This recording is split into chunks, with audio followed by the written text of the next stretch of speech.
talking about? Hello, America. Hello, guys. Going live.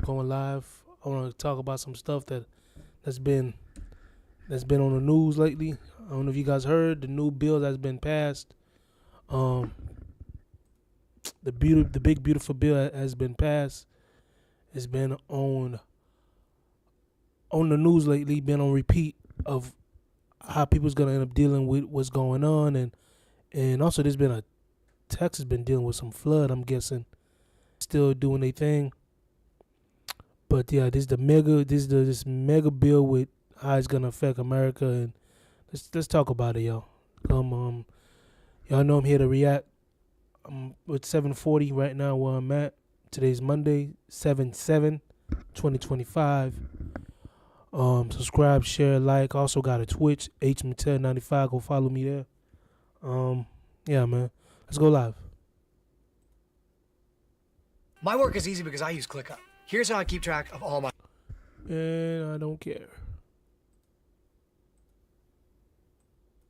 You used your magic minute, which is historic, during the spending bill debate this week to deliver the longest House floor speech in U.S. history. For anyone who's missed the full 8 hours and 45 minutes, can you tell us tonight what's wrong with this piece of legislation?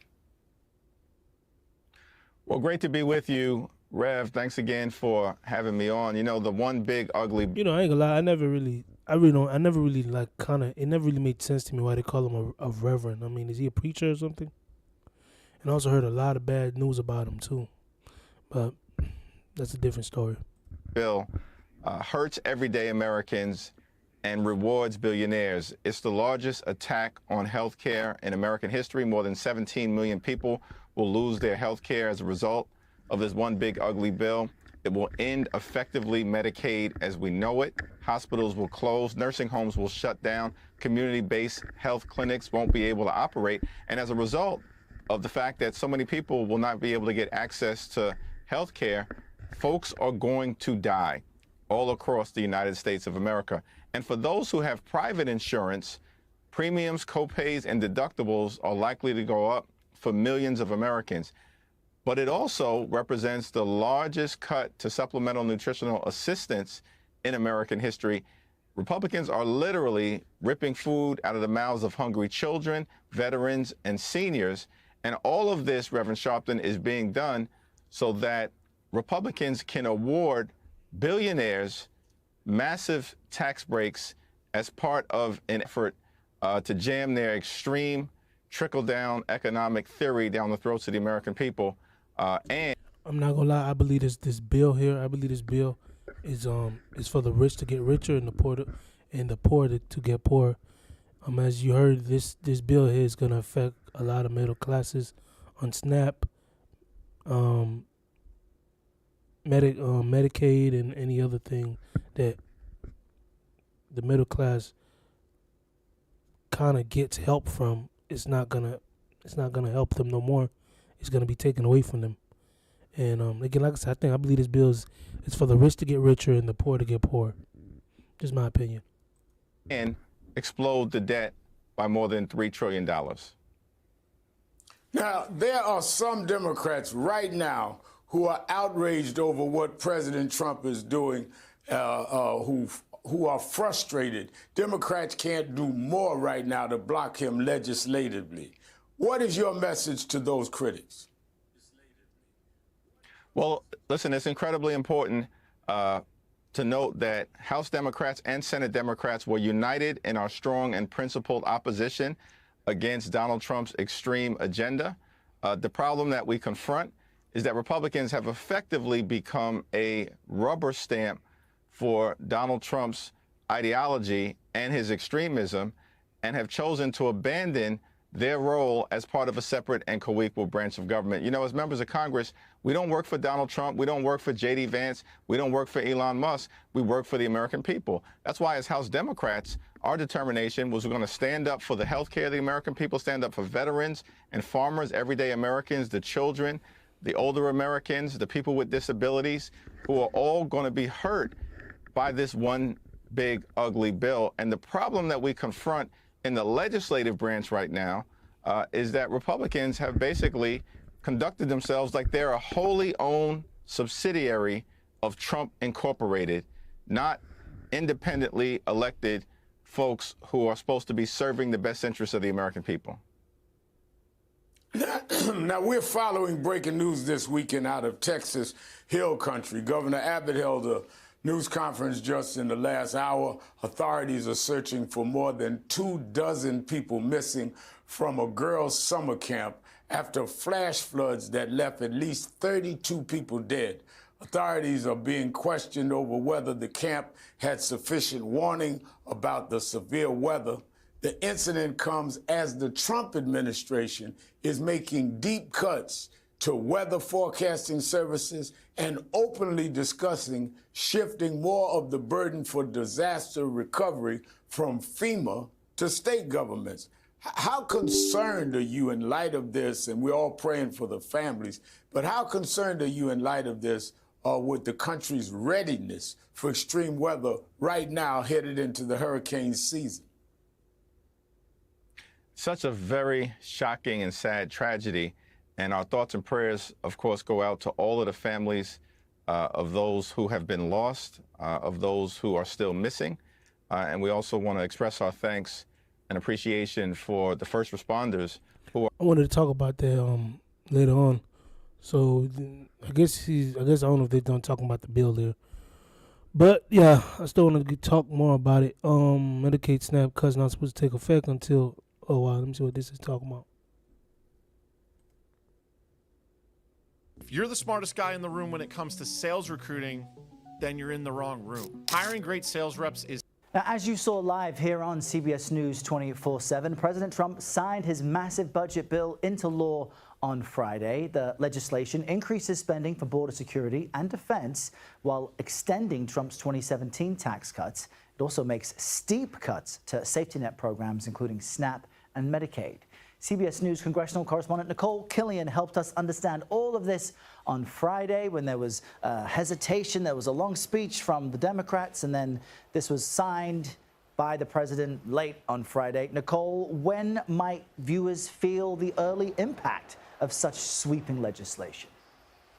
Well, obviously, a big piece of legislation like this does take some time to be implemented, so this is no exception. But we do expect, for instance, with respect to the president's 2017 tax cuts being extended, that transition will likely take place in terms of that extension at some point this year. Obviously, those tax cuts were due to expire at the end of this year, so they will kick in at some point in the near term. But what will take a bit longer to implement will be some of those changes that we were talking about over many months with respect to Medicaid and SNAP. For instance, with respect to Medicaid, obviously the big change in this bill is implementing work requirements. Those will be phased in at the end of next year, 2026. Lawmakers had actually pushed that date out further, but to win some more support, they moved that up to 2026. Some of the changes to SNAP could take even longer. And one interesting point you made on Friday, Nicole, was that because it will take so long for the SNAP cuts, for the Medicaid cuts to hit, it may actually be felt after the midterm elections. But both Republicans and Democrats have pledged to campaign in the next year on this bill. So what will we likely see as far as messaging? Well, yeah, that's right. I mean, obviously, the midterms are kind of off and running unofficially in earnest, and we certainly expect both Republicans and Democrats to litigate arguments both for and against this new law. But what I would note with respect to, even though those Medicaid cuts will start taking effect at the end of 2026, keep in mind states are going to have to start.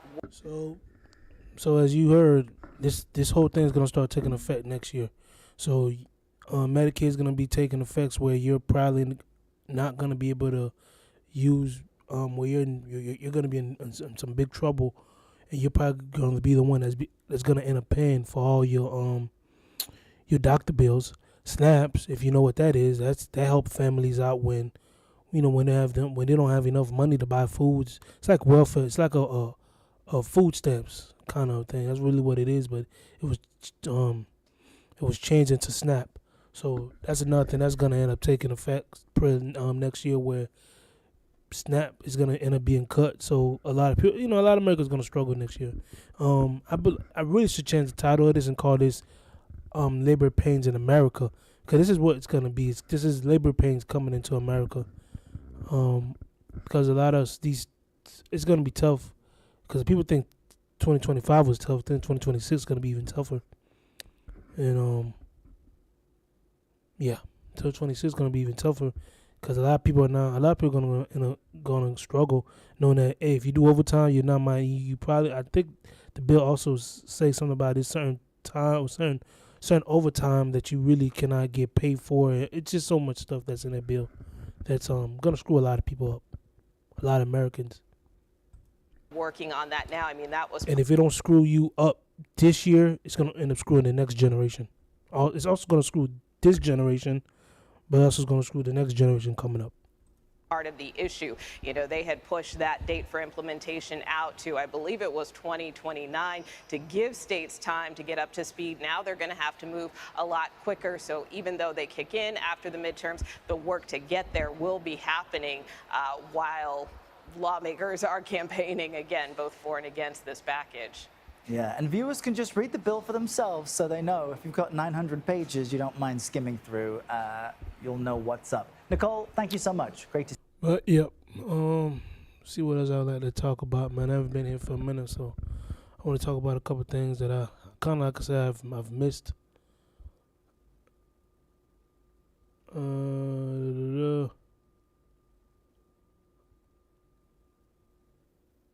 What this about? Hey, it looks like you made a mistake. I know you're probably skeptical that a small, lightweight lamp could actually kill. Creeping autocracy doesn't just roll onto Main Street with tanks, though under President Donald Trump, one might argue we're closer to that sort of thing than we'd like to admit. More often, autocracy starts with a list, a government list, then more lists, then bigger lists. And the names on those lists begin to face the full force of the state with blatant disregard for the rule of law and for basic constitutional rights. If you followed our coverage, you know the warning. Autocrats don't go after the average person, at least not at first. They start with people they can more easily target. And before long, the dragnet enlarges. And right now here in America, that government dragnet is enlarging again. This week, the Justice Department quietly posted a memo dated June 11th. In it, Assistant Attorney General Brett Shumate gives U.S. attorneys sweeping discretion to strip nationalized Americans of their citizenship in order to, quote, advance the administration's policy objectives, end quote, as Trump escalates his immigration crackdown. Prosecutors are told to focus on. And that's another news we clearly have missed too, is that, well, we have not missed, I'm sorry to say missed, but it's another news that's coming out where Donald Trump is also thinking about taking away the citizenship of people who was already here. He want to what's the name? De-citizenship, denaturalize them, and send them back to where they have come from if they have committed any crime. That's how it's gonna start. But then again, it's gonna end up happening where it's gonna be anybody that go against the government. That's how I believe. On national security threats, but the memo also makes clear they can target, quote, any other cases referred to the civil division that the division determines to be sufficiently important to pursue, end quote. Translation, basically anyone Trump and his allies decide they want to target. Yeah, I didn't even. Oh my gosh, I didn't even go that far. Look what he just said. I didn't even know. Look what he just said. I didn't even know that. Immigration attorney Rosanna Berardi tells ABC News, quote, the memo clearly signals that DOJ is going to pursue more of these cases, and not just against terrorists or war criminals, even cases involving undisclosed criminal records or procedural errors during naturalization are on the radar. In the past 28 years of my practice, the government has generally left naturalized U.S. citizens alone. This is a departure from that mentality, end quote. The target is no longer just children born here to undocumented parents. It's naturalized American citizens themselves. According to 2023 data from the Migration Policy Institute, about 25 million immigrants to this country are naturalized U.S. citizens. That's 25 million people. Now, Trump's DOJ is directing prosecutors to scrutinize those millions and to pursue denaturalization, revoking their valid lawful citizenship through civil cases. Now, this matters because in civil cases, unlike in criminal cases, defendants don't get a lawyer if they can't afford one, and the government faces a lower burden of proof, meaning these cases move much faster. As law professor Cassandra Burke Robertson explains, quote, so if they're really intending maximal enforcement, I think what they're going to end up doing is focusing on people who have not committed any serious infraction or maybe any infraction at all, but people for whom. Yeah, that's what's going to happen. What's going to happen is they're going to come after people who have not committed any crime. Like they said, like I think Donald Trump said he's going after the people who have committed crimes for the citizenship. But then again, it's going to then go left. Eventually, it's going to go left where if you're not going by the government, you're not going by what Donald Trump is saying or by what's going on, you're standing against the government, then he's going to end up seeing if he can take away your citizenship also. It's really that's how it's going to go. And they are at least letting you know that eventually we're going against so-called criminals who have citizenships, but then after that we're going to end up turning on people who is going against us also. Whom there is a possibility that there are grounds to revoke citizenship. It fits in with the other ways we've been seeing immigration enforcement happening under this administration, end quote. Meaning if the Trump administration really goes all in, it won't just target serious offenders. It'll start looking for anyone where there's some possibility to take their citizenship away, which flies entirely in the face of due process and the Constitution itself. When this country was founded 249 years ago this week, Americans made clear that they were resisting tyranny. They were building a system where your rights aren't left to the whims of those in power. Let's go back to that 25 million naturalized citizens number. To put Trump's effort to redefine who counts as an American into perspective, over the last 50 years, fewer than 150 Americans have been denaturalized. Most of them are former war criminals who hid their pasts when they became American citizens. Denaturalization spiked during the Red Scare in 1919, 1920, when the government targeted alleged communists. But it largely disappeared after the Supreme Court imposed constitutional limits in the 1960s. If you've been paying attention to Trump, though, it's clear who he's thinking about targeting. Political opponents, judges, prosecutors, journalists, critics, and most importantly, dissenters. Case in point, what do the New York City Democratic nominee for mayor, Zoran Mamdani, and the billionaire Elon Musk have in common? Both are naturalized citizens who immigrated to this country. And right now, Trump doesn't like either of them. Since his victory at the Supreme Court a couple of weeks ago, Trump has openly suggested stripping both men of their citizenship and deporting them. You know, this is not a threat, but I think Donald Trump is, this is this to me look like, this look like it's a bunch of script stuff. Not everything, but some of this stuff.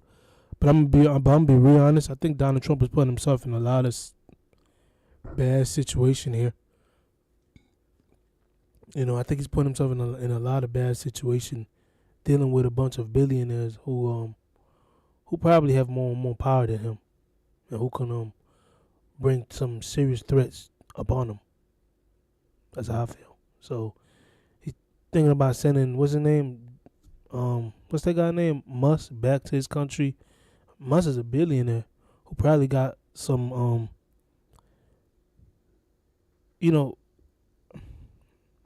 I'll just leave it alone. Trump allies want to revoke Mamdani's citizenship, perhaps because he's managed to win back some MAGA voters in New York City's recent mayoral primary, making him a real threat to their inroads. Meanwhile, Elon Musk, once a MAGA mascot waving a chainsaw, has now fallen out of favor with Trump.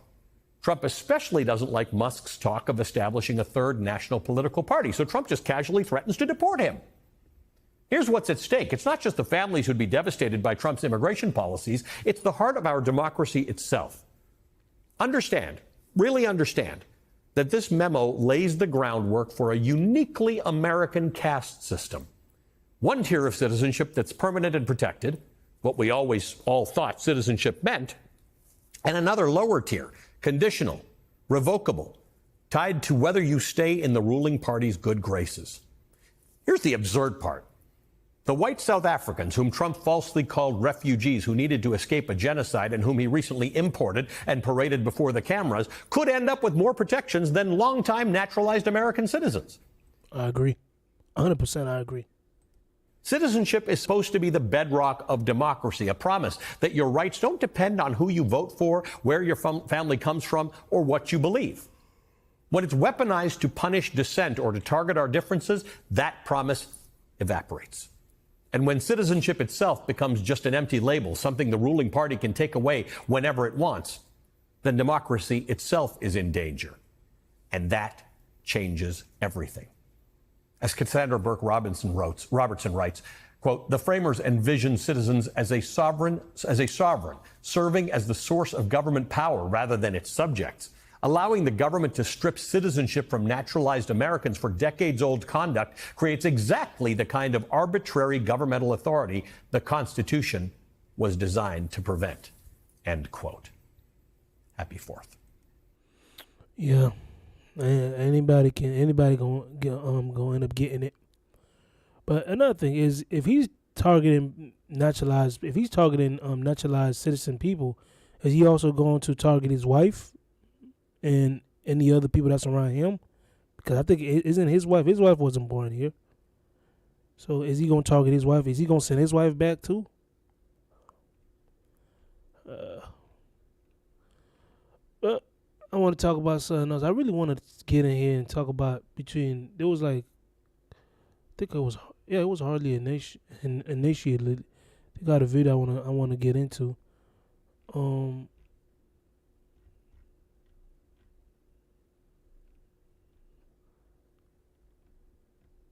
People was really tripping about this lady Tasha Cobbs, and the comments were going crazy on her. They were like really going crazy on her. I don't know why.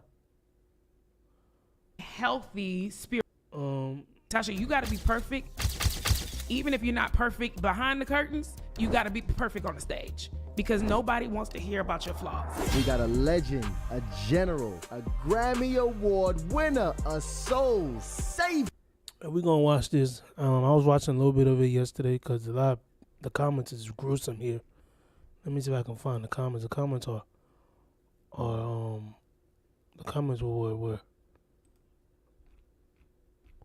if I can find it, goodness sake.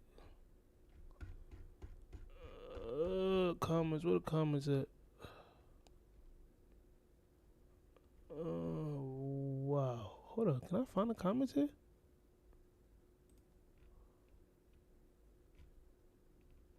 I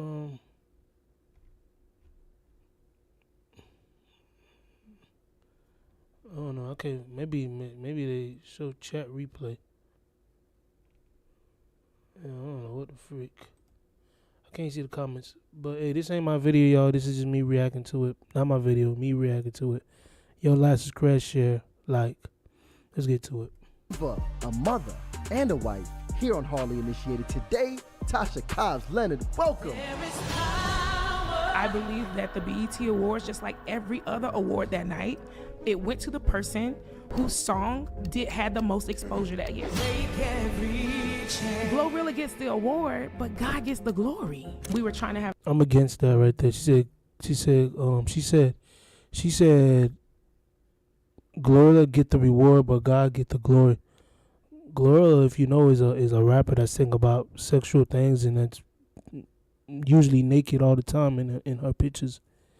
So, you know, her winning that reward, I think somebody paid it. I think someone paid her.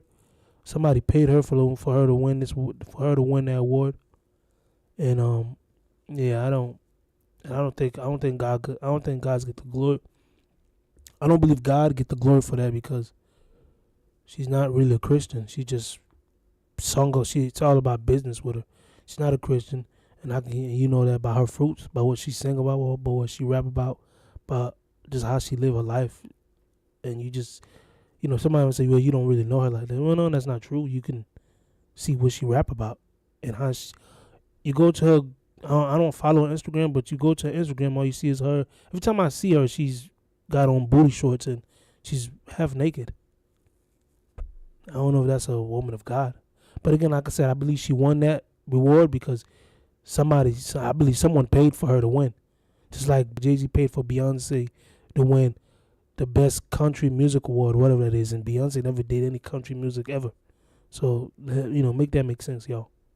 Have a baby. IVF treatments didn't work. It failed. We lost the baby. So it'll be like these promises. You gonna be good. And I can relate to that IVF and having babies and all that and losing the baby because that happened to us this year.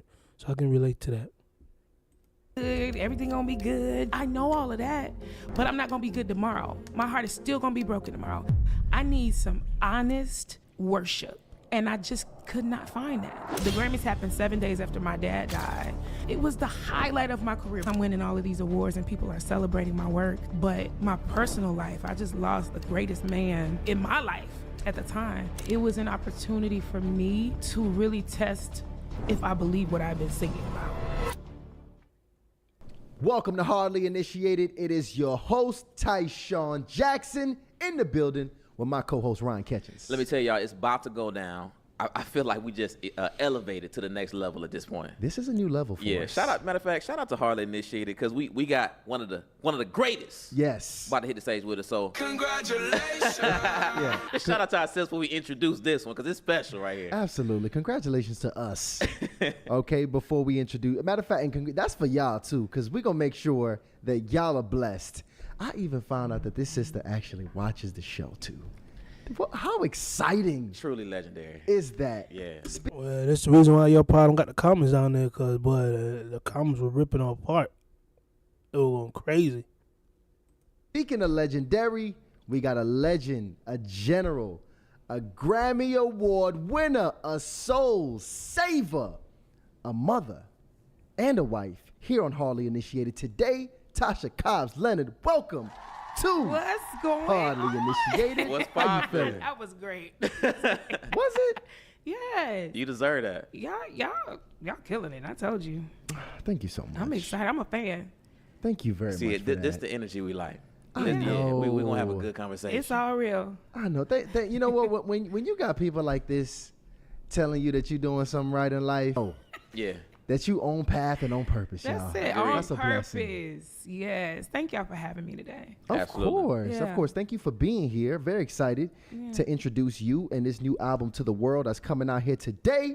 So y'all better go ahead and stay tuned. We're going to let y'all know a little bit more about that, but we got to get a little bit more about this sister here today. All right? So just be patient with us. But before we get into it, got to let you guys know because it's a couple of them. And like I said again, I don't want to start this, but hey, wherever you at, remember I got Twitch, y'all. Y'all can go follow me on Twitch. I got Twitch. Follow me on Twitch, y'all. I don't know why they said I'm offline, cause I believe I am online. I'm not offline. I am online, so I don't know. Let me see. Let me see if I can go to my. Let me see if I can go to my channel real quick.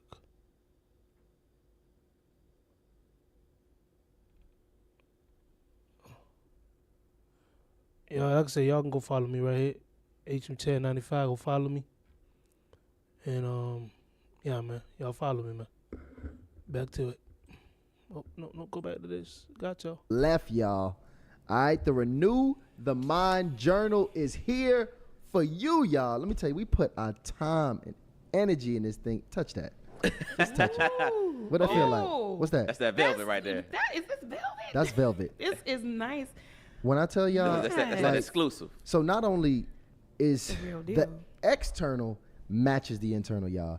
Many of us are just waking up. You're on Instagram, starting your day. You're jumping straight into work, and you don't have time for the most important things, y'all. You, God, intentionality, y'all. All right, so that's what this journal does. We put daily prompts in it. If you don't know how to journal, that's cool.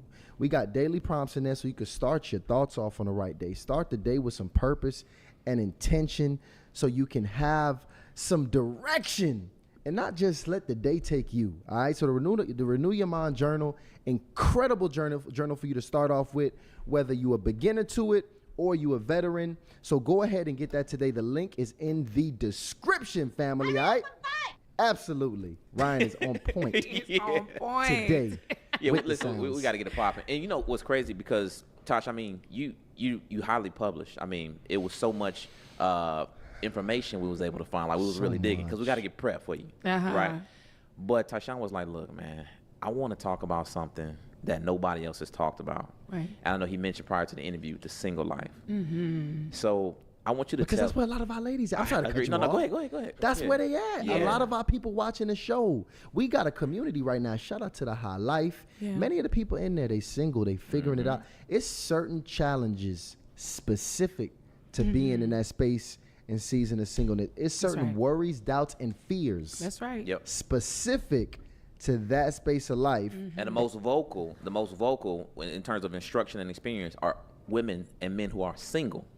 So we got a wife with us today. Yeah. So we need to get some of that wifely Yes. perspective on how to make decisions and, you know, how to do the right thing. That's a fact. Yeah.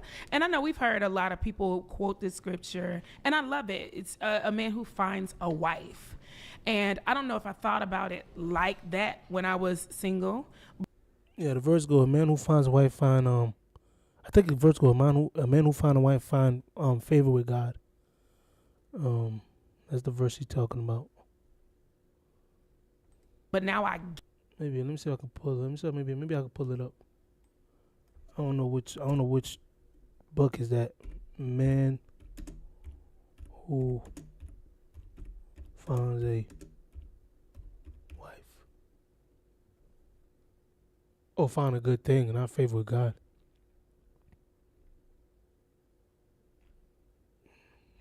What in the world? Bible. I mean, I don't know why is it saying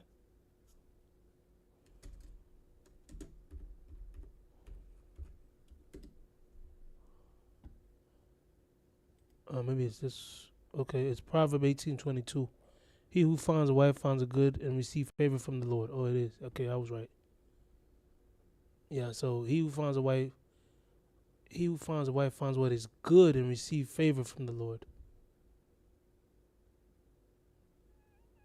So you want to find favor from God, and I mean, also we got to find what favor, because I was like, what is favor?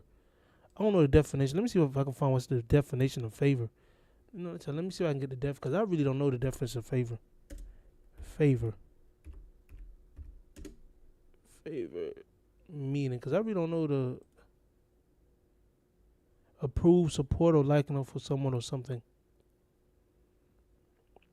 Okay. All right. Let's get back to it, y'all. No, where's that? Let's get back to it. get it that a certain season in my life, I was just busy. I was one of those people who lived in what's next. I never stopped to celebrate. I know everybody talk about the Grammys, the awards, all that kind of stuff. I never lived in the moment. I was totally like sending out emails while something is going on. Like, did y'all do this? Did y'all do that? I never lived in the moment. So I was always super busy, always worried about what's going on in the church, writing songs, at rehearsals, doing all this kind of stuff. And so I love that you guys bring this up because I never have an opportunity to talk about the single life. I never really focused on dating. And to be very honest, I wasn't focused on preparing myself for marriage. I think back, even when I was younger, and my mother will tell you, because my parents, they were together, like she was 13. And they were the only two people they knew until the day my dad died. That was it. They were together forever. And I just never really talked about marriage. I wasn't the girl that sat down with my mom and talked about a wedding. It just was not my thing. I don't even know that I thought I would get married. Like, just to be honest, Kitty over there like, but look at me. But I really did. People always prophesied to me about my gift. They said, I see your name in lights and all these things gonna happen. I preached started preaching when I was 10. And I think I was just so focused on career and ministry that I never really stopped to think about, life with a family and a husband. And that's another thing a lot of people get tangled with. A lot of people start staying focused on their career than other things like marriage and starting a family, and having a relationship with God. A lot of people put that in the background and then stay focused on a career that's not gonna last that long, or neither is going to care for you in the near future once everything is done with. You know, a lot of people still focus more on the job, career than on the family, starting a family, wife, children. They more focused on career than those things I just mentioned. And I think it's backward. We should stay more focused on, well, first of all, on God, and other things like, you know, family and so on. So it didn't really happen until I got older. So I'm pretty much a late bloomer. I got married when I was 36 because I was just. Hey, it's never that late. It's never too late to get married, y'all. She got married at 36, so, and I'm 30. So she got married at 36, so it's never too late to get married, y'all. Is so focused on career. I'm not saying anything is wrong with it, because there are women who killing it. I was a boss. Like, I was just, focused on career. But I do believe that God has plans for our lives. And I think being spirit led was one of the things that I was really, really focused and intentional about. So though I may not have been thinking about it, I believe it was always on the mind of God for me. So I'm glad I didn't do it prematurely, though. I think a lot of people who are just generally ambitious and hustlers find themselves in that same place. Yep. Where it's like work first, everything second. Yep. And I'm talking about I was like that too. I was like that, but I was like that with boxing. I was like that with boxing. I was more like, I got out of high school when I was 20. I'm just being honest. I graduated high school at 20, so I didn't really do anything. So as soon as I got into boxing, I got into boxing at 17, and my whole focus was boxing in school. And but I was more focused on boxing, and everything else was in the back. Meaning school, I still did good in school, but school and job were like second places. Boxing was first. And then if I had time to squeeze God in, then I had time to squeeze God in. It's not like that no more, but back then that's how it was. To your detriment. I'm talking about your health second. Yes. Your relationship second. Mm-hmm. Your family second. So when you think back of how you operated in that place, was it, I was on my purpose. This is what I was supposed to be doing, and everything else was in priority, it just wasn't a relationship?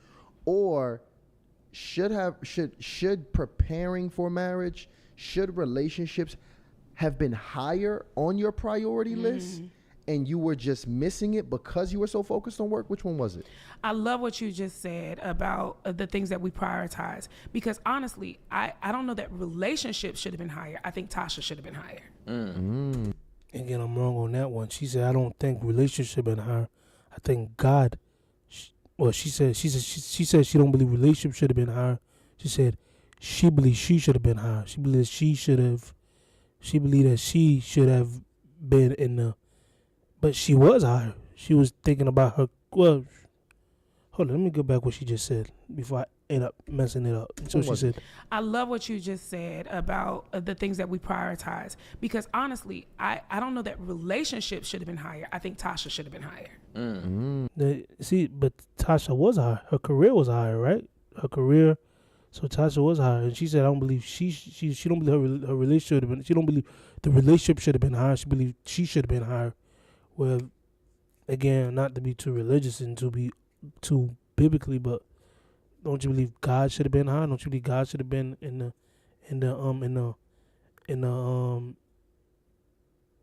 the front? That's how I feel. Maybe I could be wrong, but not maybe I'm wrong, but I'm not wrong. Don't you be again? I'm not throwing anything. I'm just going by what I'm hearing and what I'm listening to.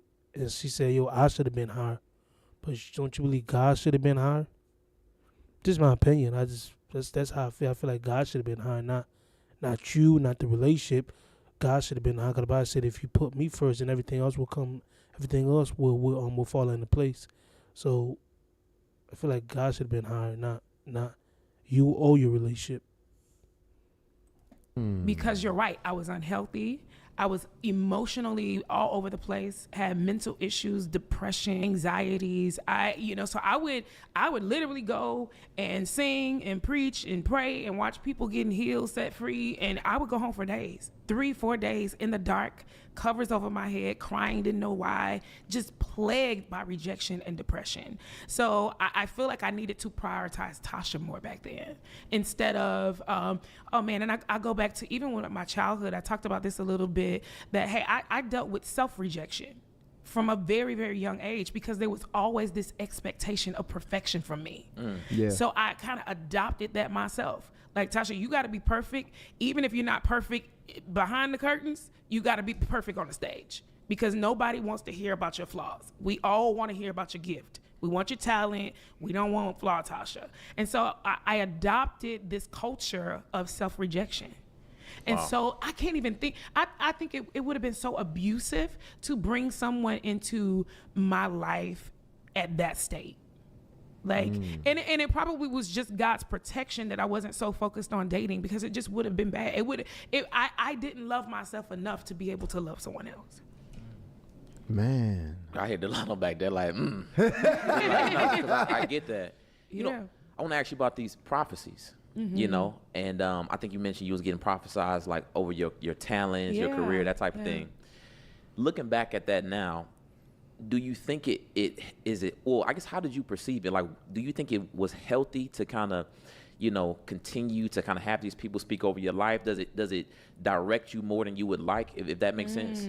Yeah, does it have, how much influence does it actually have on how you go about living and making decisions? Wow.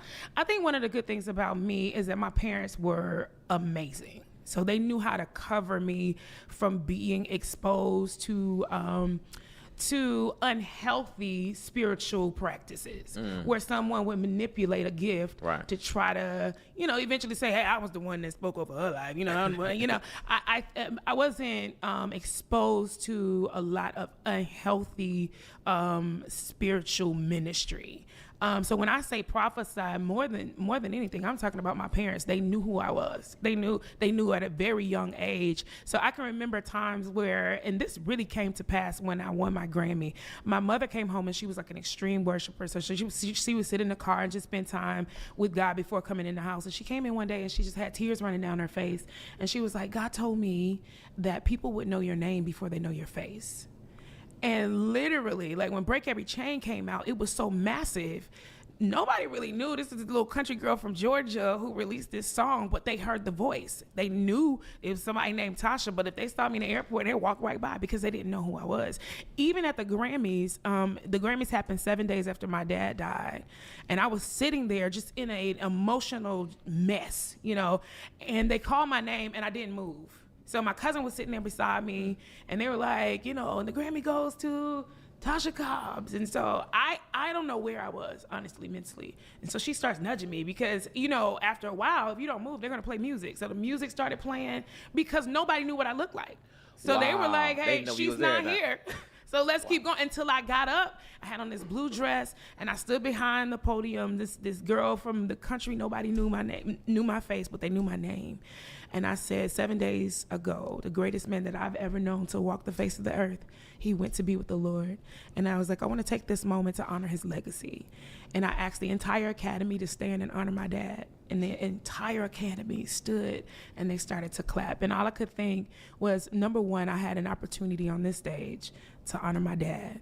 And then I thought about that prophecy my mom gave me, that these people don't really know me like that, but they know my voice, you know? So that's incredible. Yeah. So when you said you were an emotional wreck, that was just like, was it like the depression you were describing there, or just like surprise, and like what emotions were we describing? Well, grief at that point, because it was the highlight of my career. Break Every Chain had just been released that year, and so I was nominated across the board for 7 awards, a Grammy, Stellars, Dove Awards, everything happened back to back. So 7 days prior to that, I was in Nashville at the Stellar Awards, which is gospel's greatest night. This is, you know, it's a big deal. I had 60 seconds to sing Break Every Chain. 60 seconds. They had a satellite stage in the middle of the room. So, and that was such a blessing because literally I could look out and almost touch my parents. They were there just celebrating. They were super proud.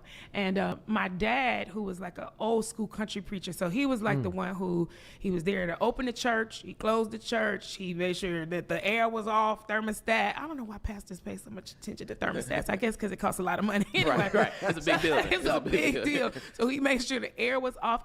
And we went on vacations from Sunday evening to Saturday. We was always going to be back on Sunday. So the fact that my parents took off to be in Nashville with me made a huge statement to me that I know we pastor this church, but you will always come first. And so my dad was there and he was super, super proud.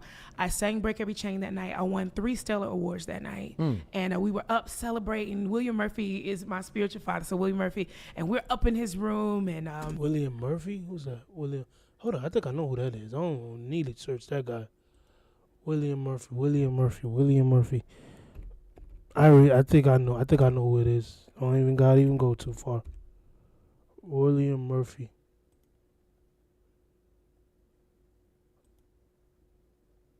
Oh.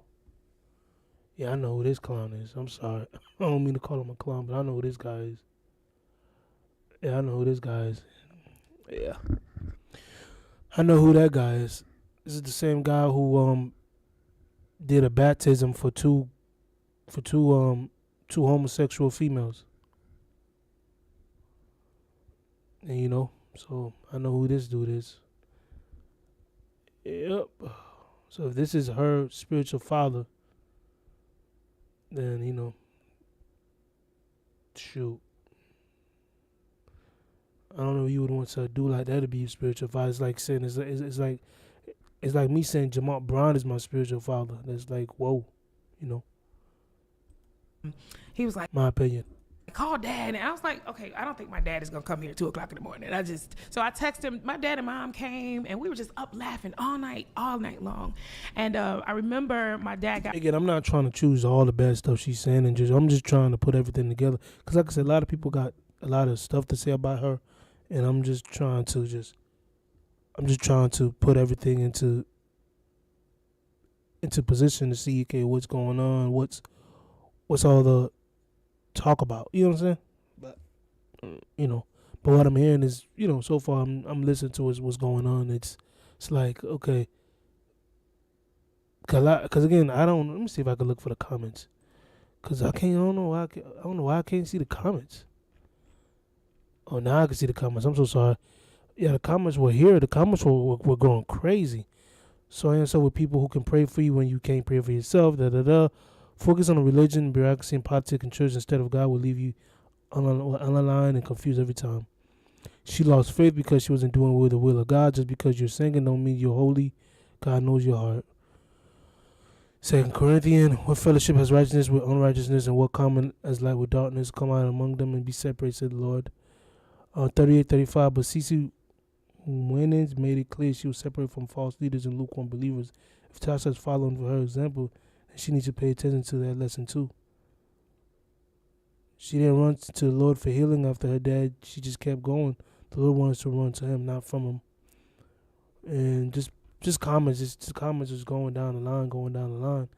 And yeah, it was crazy, y'all. Got ready to leave, him and my mom. They were getting on the elevator, and I had promised him, because I did an independent project before this one, and I asked my dad to be the executive producer. At the time, he didn't really know what that meant. It meant you need to pay for this. Right. And so he had this ongoing joke, like, hey, when the executive producer get his money back? Like, he would always tell me that. And so I would be like, if I win some awards, Daddy, I'm going to give them to you. So my dad was also a carpenter, so he built like this carry-all for all of the awards that he believed his daughter would win before I ever won any. Wow. And so he was getting on the elevator that night, and I said, Daddy, wait.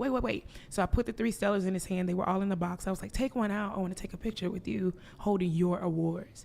And so he took it out, standing in front of the elevator. Now he's beaming with pride. I snapped a photo of him, and my dad got on the elevator, and that was the last time I would see him on earth. The next morning, they were driving home, and he had a heart attack in the car and went to be with God. 7 days later would be the Grammys in LA. And so he kept saying to me babe, daddy's going to be with you in Nashville. I ain't going to LA, but I want you to go anyway. And so we all just thought, hey, you're not going to LA. We're surprised you go to Nashville. But he was really saying to me, the last lesson that he would leave with me, that life is going to get tough. And daddy wants you to dig within yourself and do it anyway. So I wrote a book called Do It Anyway, based off of the life lessons that my dad taught me. So when I say I was in a fog of emotions, it was the highest. And I like how she talked about her father. You know, this is why a father need to be in a daughter's life, because she definitely had her father in her life, and she speak highly of her father with respect. And her father definitely was her big. Her father definitely would. She looked up to her father. You know, I'm pretty sure her father was a hero. You know, and this is why I feel like, well, every kid, but every daughter, whether son or daughter, they need to have a father in their life, because her father created this and created a wonderful woman, and a woman of God. That at least I could say, even though a lot of people are saying, well, she's her theology and the way she represents God is off limit, but that's what they saying. Again, I don't know the lady like that. So far what I'm listening to is a couple things. It doesn't, you know, it kind of sound kind of, you know, out of the park a little bit, just a little bit. But like I said again, fathers need to be in their kids' life, and you can see the example of her father being in her life and how she grew up to be a successful married woman now. Got kids, I'm pretty sure. I don't know, but this is why fathers need to be in the kids' life. Like, I was on a mountain, but I'm also emotionally in a valley because I'm dealing with grief. So yes, I'm winning all of these awards and people are celebrating my work. But turn this light on. My personal life, I just lost the greatest man, you know, who in my life at the time. And so that's what I mean. Like, emotions were just everywhere. How do you reconcile that? Like, did you feel different about God in that point? You got the most achievement that you've ever had in your career at that point, and then the greatest loss all at once. Yeah, I think during that time, it was an opportunity for me to really test if I believe what I've been singing about. Wow. Like, we can talk about God being our peace and our comforter. It's easy to preach it, but it's not easy to live it out sometimes. And sometimes life throws you hard situations, and it's a tester when you face it, especially as an influencer or someone who stands on a platform to talk about God. Because years later, people would come to me and say, hey, your family, the way y'all walked it out. Because think about this. Like, I logged on after my dad died, and everywhere I saw his picture. You know, the people are blogging about it. People are online talking about it. It's in news. It's just everywhere. I couldn't get away from it. And so people would tell me later, the way that your family dealt with grief taught my family how to deal with it when my aunt died or when my uncle died, you know. And so I didn't see it then, but we were ministering to people even through that. Like, we grieve different in the kingdom. Man, that was a great story, by the way. It's powerful. I want you to help us with this struggle here. Okay. Because you a married folk now, so you don't know about this. But I'm connected to my single folks. Yeah. And they struggling with sex. Yeah. Right? And you're in the music industry, which is probably one of the big sources of our sex culture right now. Right. But you were single up until 36 years old. Yeah. Hey, that's a good question. I was going to ask the same question. Like, you were 30, you were single for 36 years old. Like, were you able to control yourself for them 36, not having sex? I was just saying that. I thought that to myself, but I didn't want to put it out there. But I thought that to myself. I'm like, yo, you were single for 36 years old. You were single until 36. So from 35, 34, 33, 32, 31, 30, you had to have some type of boyfriend or something, right? And if you said you didn't have boyfriends, then were you sleeping around? Were you like, how was that working? Or were you just, you know, celibates and not dealing with things like that? That's what I thought about that. I wanted to, you know, but let me see what she's gonna ask. Let me see how she's gonna answer it. How did you manage temptation, lust, and battle all of that for 36 years of your life? What was that fight like? I failed just like everybody else. Okay. Hey, she's honest with it, right? She's honest with it. Hey, she's honest with it. So she's saying she felt. She's saying, yo, I had, you know, I got my thing pounded on. I don't mean to say it like that, but hey, I had sex. So at least she's being honest. I can respect that. No, I won't say everybody. I do have some friends who literally, when they got married, they were virgins. That's not my story. That's not my story. And when a hard part about that story is because I just told y'all, my parents were together since they were 13. Right. So when they got married, they were the only two people they had ever been with. And so imagine sharing that with your pastor parents. Okay, I had sex the other day. My mom was like, You would talk to your parents y'all about that? crazy. Yes. So I know this is weird because I grew up Pentecostal holiness, pastors, but my parents were always intentional about making sure the lines of communication were open for my brother and I. And that's a good thing. I like that because parents need to do that. Your daughter or your son should be able to come to you and say, hey, Dad, I have a boyfriend. Hey, Mom, I have, your daughter, your daughter should be able to say, hey, Dad or Mom, I have a boyfriend. Hey, Mom, I have a girlfriend. They should be able to communicate with you. So her saying she was able to communicate with her people like that and say, hey, I had sex last night. That's a good communication. I don't know how her parents were able to tell her, hey, I don't know what her parents told her, but at least that was comfortable enough to say, hey, this is why kids need to be comfortable. This is why this should be a good relationship between a parents and a son, or parents with kids. This should be a good relationship because that's, at least they're not hiding those type of things from you. It was not a place of fear. I know, ain't that crazy? Exactly. Because, I was surrounded by the kids who had to wear the skirts, and I wore jeans. I played sports. Wow. I had a very, very balanced life. But they always made sure that we knew that God was the source of everything that we did. So I have to give a kudos to my parents. They did an amazing job. And it's hard. It's hard for your flawed kids to come to you and share some issues that they have that you didn't deal with. Like, even to this day, my mom would be like, y'all crazy. I don't understand, but it's kind of in a joking way. But I think we, my brother and I, because of our flaws, we help them to past flawed people. Because the truth is, all right, y'all pastored and y'all perfect. Yeah, I'm gonna be honest with you. There's a lot of pastor kids who have a lot of messed up kids, if that makes sense. There's a lot of pastor kids, let me say it again, there's a lot of pastor kids who sons or daughters are not really like the up highs, They are a little bit loose, a little bit out there. Not all of them, but some. But these people that go to your church not perfect. Right. Neither are your children. So how are you going to handle that? Are you going to love us with the love of Christ? Are you going to be super judgmental and push us further away? And they made the choice to love us through those moments. So yes, my answer to you is I failed just like most other people fall. I had issues like with sexual temptations just like most other people have. But one thing that I can say is that there was never a time that I ran back to God that he didn't accept me. And I know that we, as humans, I won't even blame it on the church. I think sometimes it's just a natural response for us to feel like, man, God ain't gonna love me because I just did that. And it's so opposite of who he is. He's like, no, I want you to come to me with your flaws. As a matter of fact, when he teaches about worship, he says to worship me in spirit and in truth. A lot of times we skip over the honest part of who he is. He's like, I want you to be honest with me so I can deal with the root of that problem. But most time we come to him with mask on, with our hands lifted, like, oh, everything is good. And God is like, I mean, I agree with what she's saying. I do agree with what she's saying. But at the end of the day, you don't want to keep coming like I don't want to say what I was going to say because I'd be a hypocrite.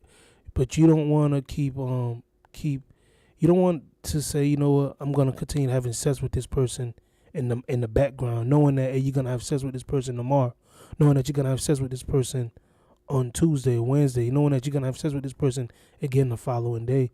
If that's the case, then what's the point of you coming to God? You should still come to God. I'm not saying you shouldn't. You should still come to God, but there should be some type of change where you should want to pull away and be like, you know what? You should want to you should want to make some type of cutoff, something, something. So again, I agree with what she's saying, but still, this a part of you. So you should also do your part also, whatever that part is. If it's me, you got to cut off something, whatever it is you got to do. So, again, and that goes for me and that goes for anybody else. and whatever it is, whether it's the sex, whether it's something else, whatever it is. Like, no, I want you to come to me with that hate. I want you to come to me with that depression and that fear so that I can deal with it in worship. But see, in church, we've been so used to being masked. And, let's keep talking. You got me motivated for real. Though. Yeah. No, I want get people it. to be encouraged, because I think a lot of times people run away from God and they run away from our churches because we made it seem so like we can't touch it. Like I can't be that perfect, so I'll just be cool back here with my flaws. When God that's never been his approach. His approach is, hey, I hang out with the sinners because how else are they going to experience Christ? How else are they going to experience love unless I show it to them? See, no, that's a very important message. I was just talking to my one homeboy who's, he's just kind of been in the world as of lately. And, he talking to me. He just brought this up out of nowhere. Somebody going through something, they be like, yeah, man, I'm trying to get back into church. I ain't say nothing about no church. I ain't say nothing about nothing.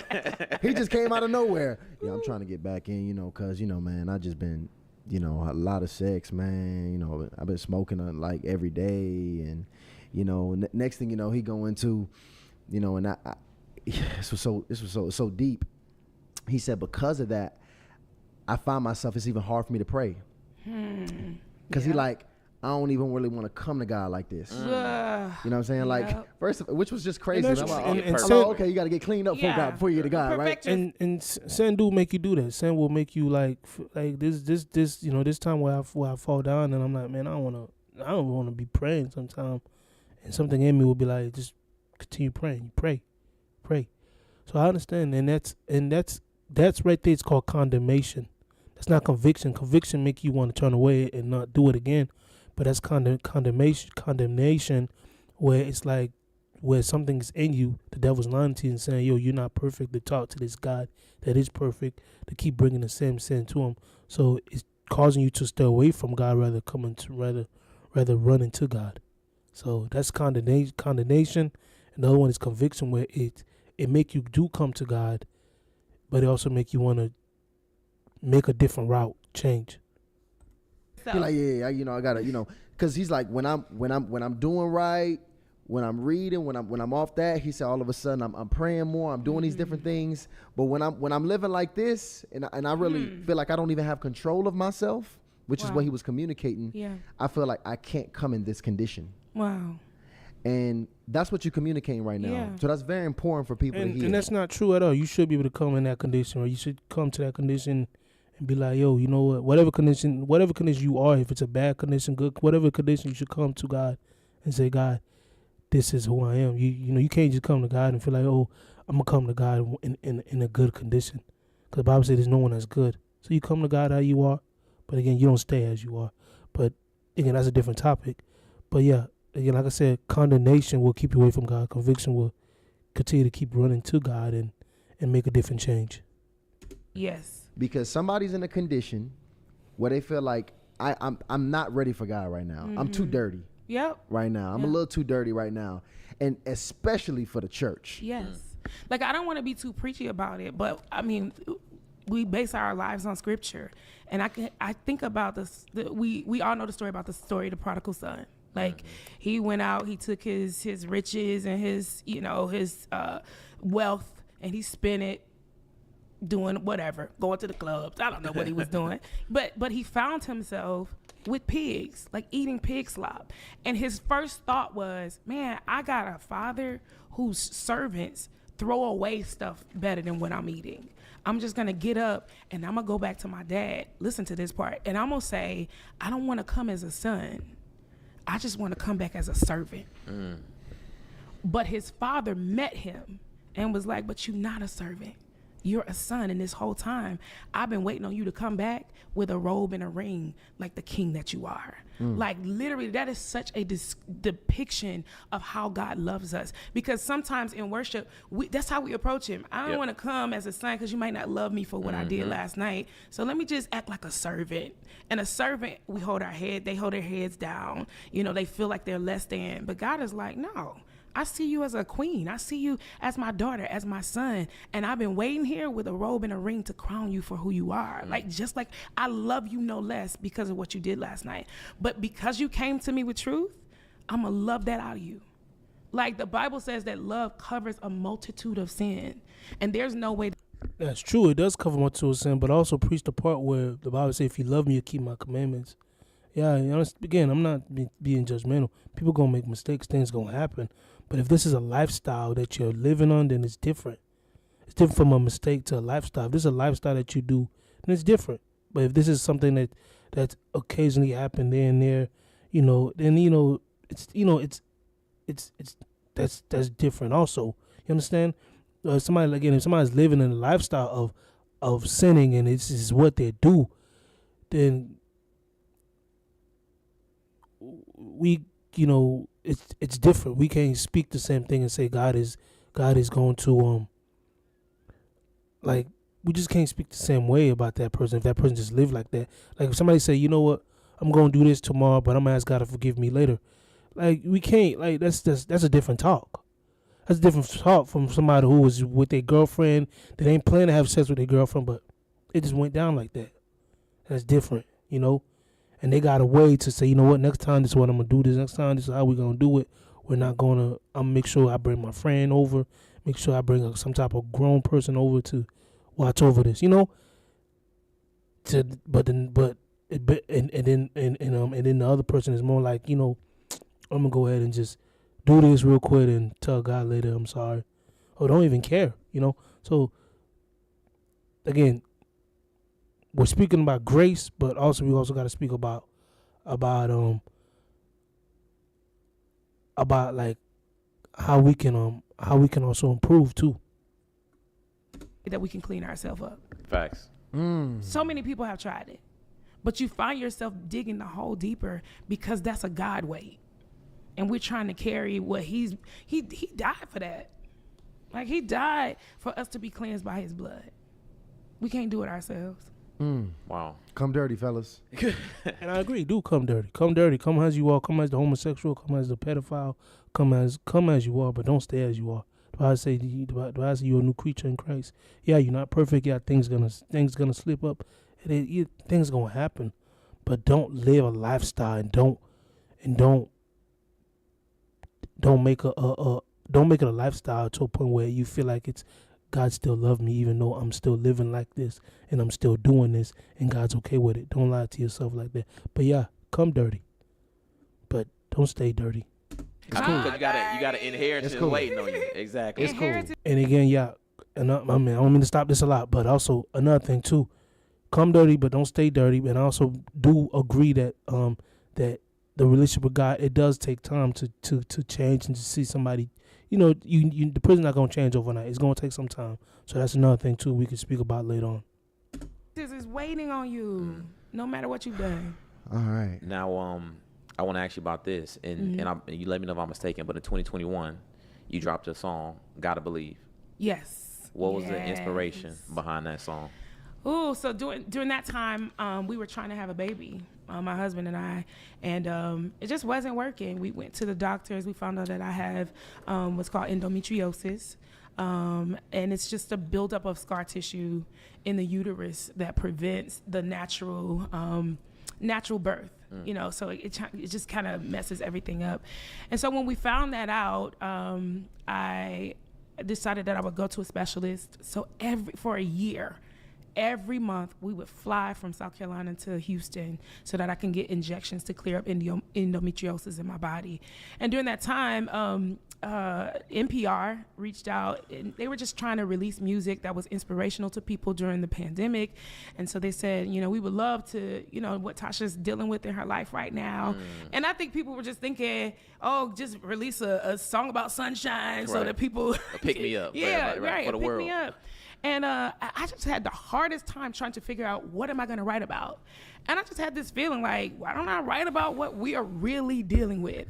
And so I went to my office and I was just like, the first line says, I just got to believe that there's goodness around the corner.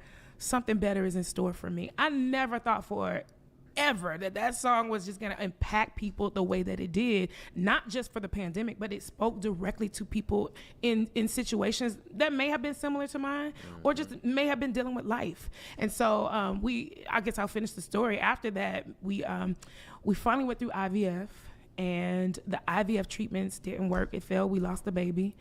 And it was 3 days prior to me being scheduled to go to Nashville to record an album called Royalty. So I'm thinking going into this recording, I put on crowns on the photo shoot, and I'm thinking I'm gonna be talking about we are royal, you got it, just like we talking about the prodigal son. And I can respect that part. She said the IVF thing, and that didn't go right, and that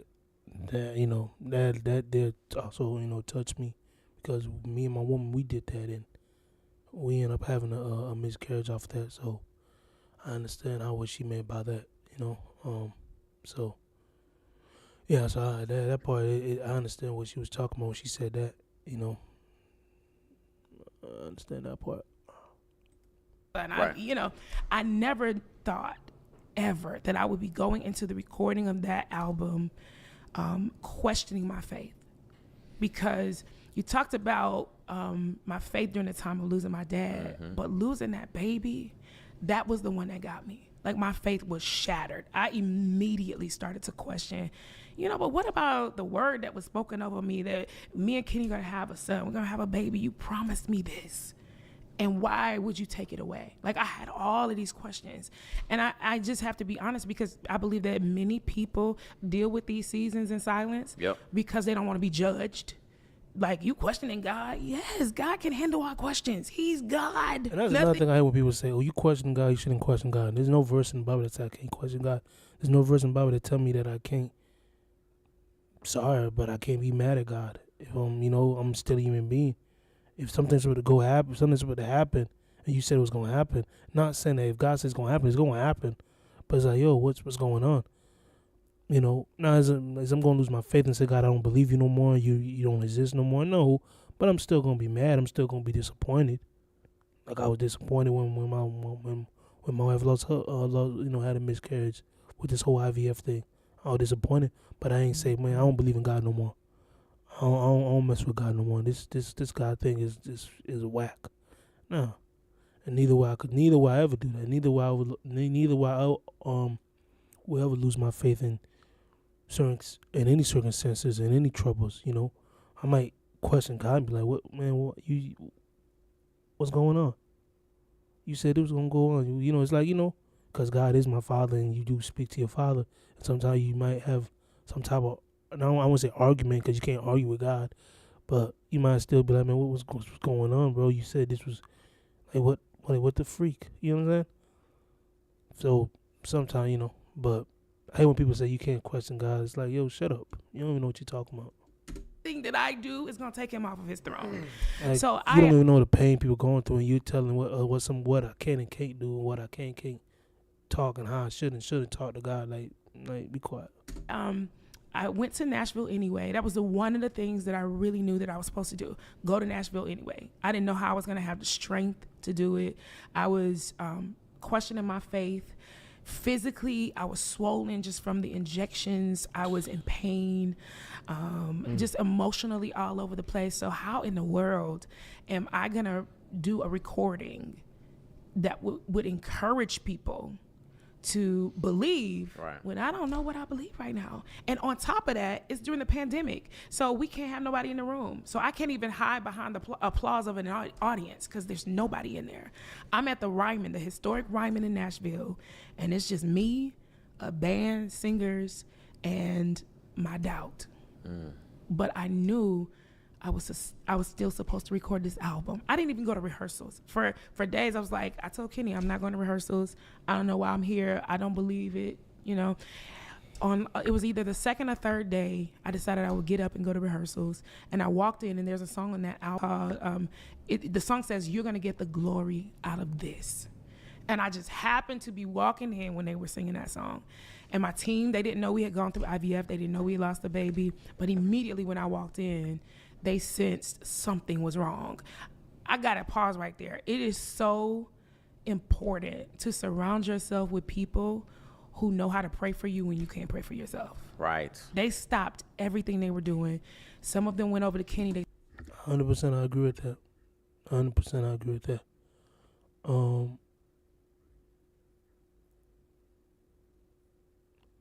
do agree with that 100%. I'm trying to think that I didn't. Cause me and my wife, we did pray. Yeah, you know, I did. Me and my wife, we did pray. I prayed with her. We prayed together. So I did pray with her, and yeah. So me and my wife, we did pray. I prayed with her. She prayed. We prayed. Well, I prayed because she didn't really want to pray. Not that she lost her faith in nothing, but she prayed, but she just didn't. You know, sometimes I guess she's the woman. She's the one that's going through all this, so she's the one that got to deal with it. You understand? Like, it hurt me too, but it's more really on her, if that makes sense. So we both prayed, but yeah. They started praying for him. Some of them came to me without any knowledge of what we were going through. They knew it was something, and in that moment, I think that was what gave me the little bit of strength that I had in order to stand on that stage and record that album. The album is called Royalty, and it's not my most streamed, it's not the most sold, but anytime people come to me and say, man, I was listening to you when I was going through depression, you got this album called Royalty, and that album helped me get out of that season. Like, anytime people come to me when they're in a dark place in their lives, they always reference that album. And I know that I had to go through that season for other people to have a tool to use to help them recover from their seasons. Man, when I tell you, thank you for sharing that. No, thank you for sure, because there's a lot of people who, it's almost like the Mike Tyson quote. You know, you got to play until you get punched in the face. And you got faith until you get rocked enough. And certain situations will rock and test your faith more than others. But I'm curious to know, why was your childbirth so connected to your faith in that way, where when it was not successful, that shook your faith? Why was that the event? I believe that's a great question. I've never been asked that, but it's while you were asking it, I believe that it was because of me already having insecurities. Like, I had insecurities. Number one, why do I have this endometriosis as a woman? So here I am. Remember, we got to go back to, I've had all these years where I'm focused on career. Now this one time where I put family first, my heart gets broken. Everything is okay as long as I'm choosing to do ministry and as long as I'm choosing to stand before people and encourage them. But it's this one time where I decide, okay, God, I choose this for my family. It doesn't happen.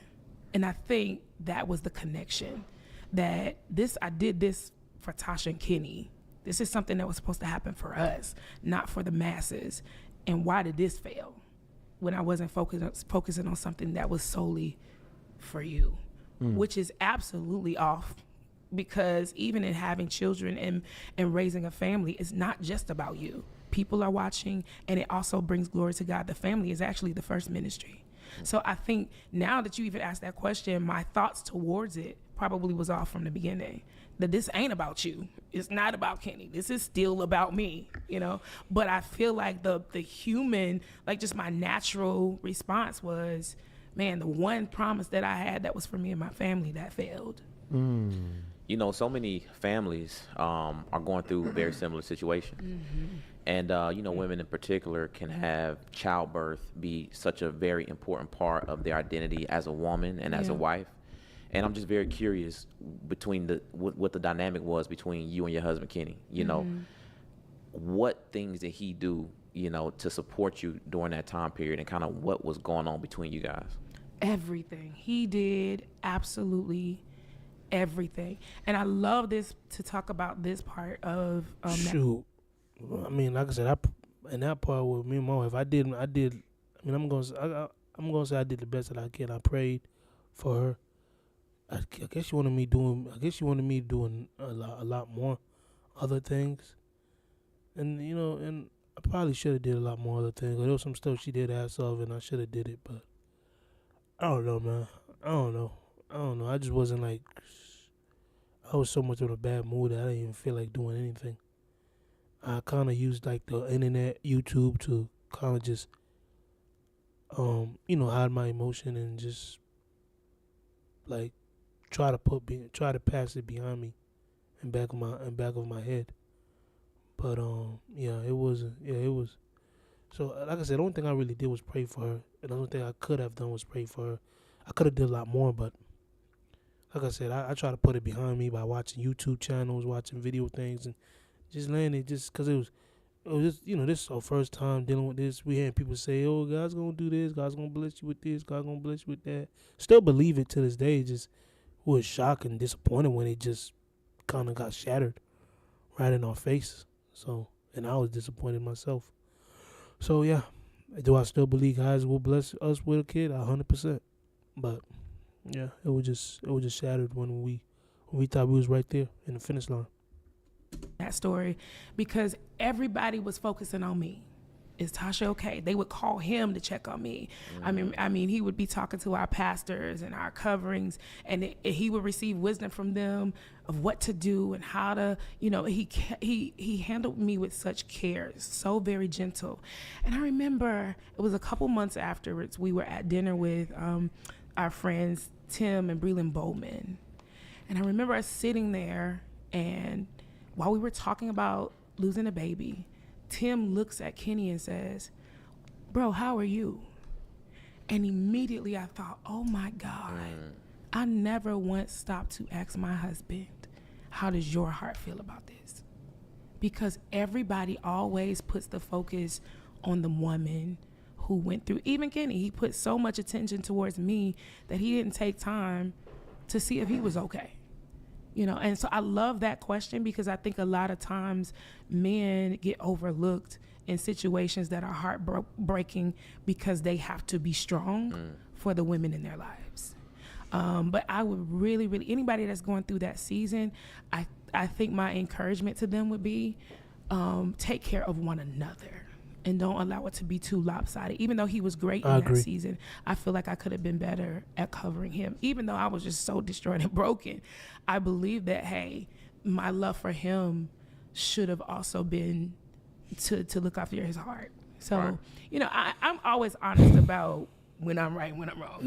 Y'all probably love that about me. But listen, I feel like in that situation, I could have done a little bit better to cover him, So I would encourage women who are going through that season to do it together. You're stronger together.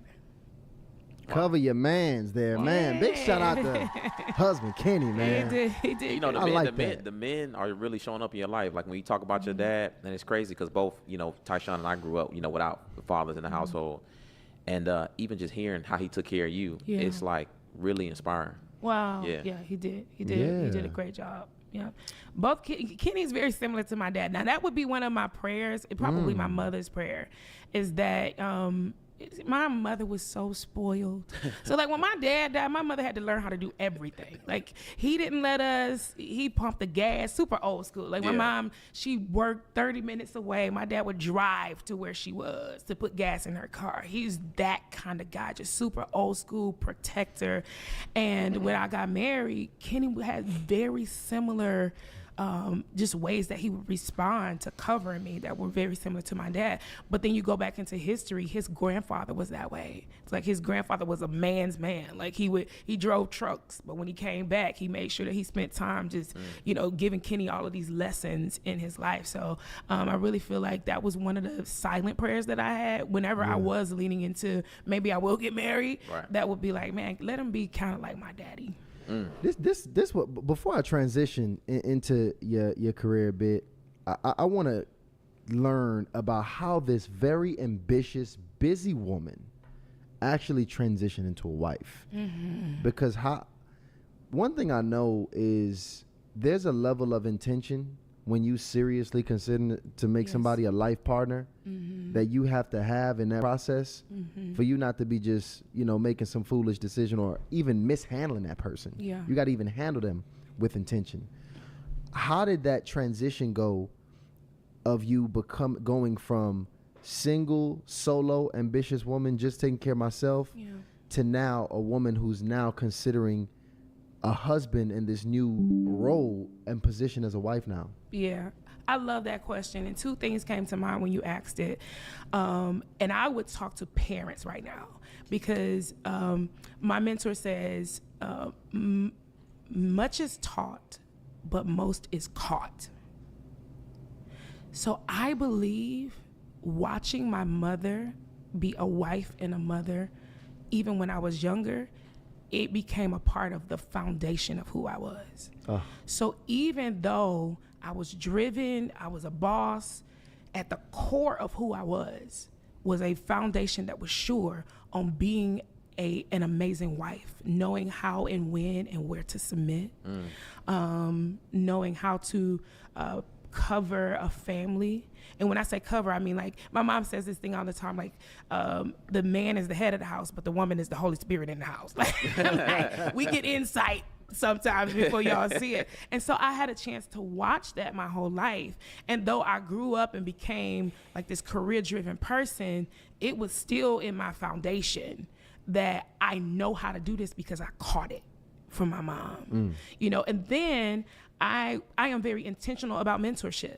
So I had men and women in my life. Like, before I ever met CeCe Winans, I would just study her. Like, I just think she's just so dope. Like, she's so amazing. And the way that she carries herself, the way that she represents God well, but I love the way that she loved her husband. I keep pausing on something else. I'm sorry. But yeah, I love CeCe Winans. I think she's a dope gospel singer. I love her. Even though she was like this global legend icon, when she was with her husband, you can see that right now I'm wifey. Like, so I would study people like that, and I would have men in my life like William Murphy or William McDowell, all of these people who were great husbands and would share with me stories about, you know, their lives and their relationships. So I would just listen. I would listen. Oh, that's what men like. That's what men want. That's when I would study language. Yeah. Like, I'm very, what's the word I'm looking for? Intentional about language. Because sometimes men ain't gonna say a full long sentence. They might say one or two things and you gotta read between the lines. Like, I know if my husband keeps saying, man, if I could just take a nap, I'm feeling tired. Like, I need to create a space in my house that gives him peace so that he can rest, so that he doesn't drop the ball when it comes to our family. Way to give an example. Yeah, that's good. I love because sometimes we could talk and some people think that this stuff can just be airy-fairy. And some women don't even like to hear that. Women, I'm not no mind reader. He need to tell me what he want. But you actually break it. He is telling you. Yep. Right. So the information ain't always direct. It's not always direct. Hey, babe, create a space for me so I can not drop the ball for my family. Y'all not gonna do that. Yeah. It's just how you're made. We're made totally different. Yep. And I think you have to be intentional about learning the language. Ask questions. When it's on the off season, when y'all ain't mad, when you ain't arguing, when you ain't fighting, ask questions like, what do you mean when you say something like this? Or what? How would you tell me? Like, one day my husband asked me a question. And he was like, do you give me? This is so funny. He was watching. It was like something on Instagram, and he laughing over there because he know what I'm about to say. And these ladies was like saying, this is my cue when I'm ready to have sex. Like, this, I'm gonna do this when I'm ready to have sex. And so he came to me. He was like, what you do when you ready to have sex? That's a great question. I think it's important to have those kinds of conversations, because when it's on, then I know that he's expecting this, and vice versa. And even in heated, like, if you're having a disagreement, even in disagreements, I know how far to go because we've had conversations offline. Like, hey, don't do that. That's offensive to me. Oh yeah. Don't do that. I feel like that's disrespectful. So it's only so far that I'm gonna go, because even when I'm mad, I respect and I honor you. And I'm not gonna do something to intentionally try to hurt you or try to disrespect you, because in off season, we talked about it. Man. That's good, right? There you go. Intuition, ladies. Right. Holy Spirit. And I like, I like how they were speaking about that time in my life where I don't really say nothing to my lady. I just don't. I thought I was the only one. It looked like it's just a man thing. People just don't like to talk. It's just like, yeah. And this is why a lot of men just listen. They don't say nothing. They're not really listening. They just act they listening. Not all of them, but I understand what she was trying to say. like Yeah, so, man. Let me talk a little culture Let's with you go. now. Come on. Let's talk some culture. Because one of the biggest conversations right now, and I'm so happy we sitting with a Grammy Award winner. Right. So this is some really good perspective here. Because so far, right now the gospel community pissed off. Are they? They pissed off right now. Okay. Many of them at least. You've had many people voice their opinions about. If you're on Twitch, follow me, man. Follow, subscribe, share, like. If you're on Twitch, follow me, subscribe, share, like. If you're on YouTube, follow me on Twitch, HMater95. Follow me, y'all. God love, God bless. Our good, strong sister, Glorilla, going out there and winning that award this year. BET Award for Best Gospel Artist. Man, I thought that was straight whack. I'm going to keep it 100. I'm just be honest. I thought that was whack for her, Glorilla, to win the best gospel award winner song, whatever it was. I thought that was whack. I'm like there's no way she was able to win this. And this is a woman who don't. I'm not trying to be judgmental. She just doesn't. She's not living and walking in a lifestyle that is pleasing to God. She just made a song, and I don't know how she won it, but I think she won it because again, somebody in her circle, maybe her manager, whatever it is, paid for her to win this award, because Gorilla doesn't. She's not a godly woman. Like, have you heard her songs? Have you seen how she dressed? Again, I'm not being judgmental. Nobody's perfect. I get it, but this is her lifestyle.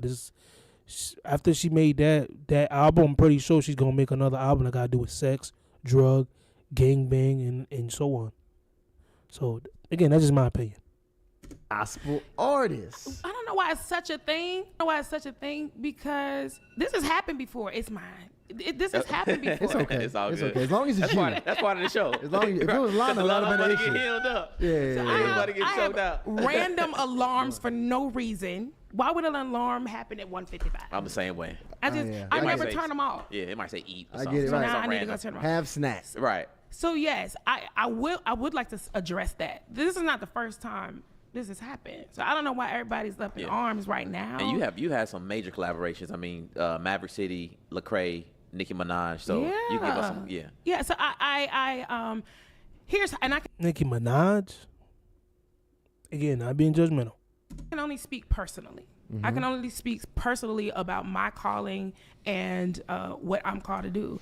And I feel like it is such an applause to the kingdom of God, where people will say, I'm going to risk my reputation and influence. Because think of it that way. Glorilla's a big deal right now. Yep. So to say, I want to reach out to some gospel artists and do a song with them, I think that is so cool for gospel. I think it is. No, it's not cool for gospel. It's not cool at all, because people, baby Chris gonna look at that and, oh shoot, I could listen to Glorilla and I could listen to her song. No.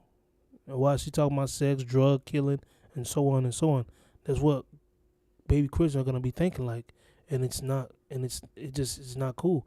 Like, the Bible said, "Light have no fellowship with darkness." No disrespect, Glorilla doesn't speak anything about God. I don't know what the song she made was. I didn't listen to it, but she doesn't really. Her songs are not glorifying God. Maybe that song that she made was glorifying God. Maybe, I don't know. I didn't listen to it, but Gorilla's not somebody that I would say people should be listening to. And her just calling up the God, her jumping the gospel was just, I think it was just a business aspect where she can get some baby Christian, or maybe some, whatever you want to call them, lukewarm, whatever you want to call them, into her category, if that makes sense. But that's just, again, my opinion. Have I listened to Glory before? Yeah, I've listened to it. I'm trying to stop listening to rap music a lot. I'm trying to fight that, because that's something I deal with too. And again, I'm not being judgmental to anybody who do listen to rap music. As I'm against it. Biblically, it's not something you should want to listen to as a Christian. It's just, if it's not glorifying, if it's talking about killing, drug dealing, and all the other stuff, come on, man, you don't want to put that in your mind, because then that's gonna cause you to maybe act on it. You know what I'm saying? So I wouldn't recommend somebody listen to you know, music that got to do with drug killing and all the other stuff, because again, it doesn't glorify God, and it could cause you to fall into sin and to cause you to do these things, because you already know when people go out there shooting people, the first music they turn on is the Lil Durks and the so on, other rappers that talk about killing, shooting, whatever it is, because that kind of give you the adrenaline rush to do it, you know. So yeah, watch what you listen to. That's clearly what I'm trying to say. I think it's a great opportunity to spread the gospel of Jesus Christ to a group of people who may not ever buy your gospel record until after they've heard you on Glorilla, which I've experienced that myself. Doing the song with Nicki Minaj, oh my God, people sent me to hell. They said I sold out. They said I was a part of all kind of whatever. Illuminati. They said everything about me. But at the end of the day, I knew what God told me to do. I knew that I had an okay from him. And that's. Nah, I don't think God told you to do that. Again, not being judgmental, I'm not, but I don't believe God told you to do that. I don't. I mean, it would be because it would be going against His word when He said, "Light have no fellowship with darkness." Again, God is, God. I don't know, but I just don't. It's kind of hard because I don't know. I don't think God would tell you to go out there and rap with a female. Again, not saying that she's. Not saying Nicki Minaj is a bad person. I don't know her.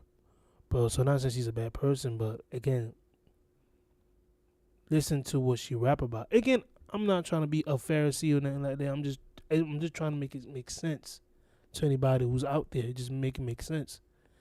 Listen to what she's talk about. And I'm pretty sure Tasha Cobbs is no perfect lady also. But it's just the things that they're speaking about is outside of God's will. Just my opinion. That settles it. I would absolutely do it again. But years later, I would receive DMs from people who sent me to hell now saying, I understand what you did.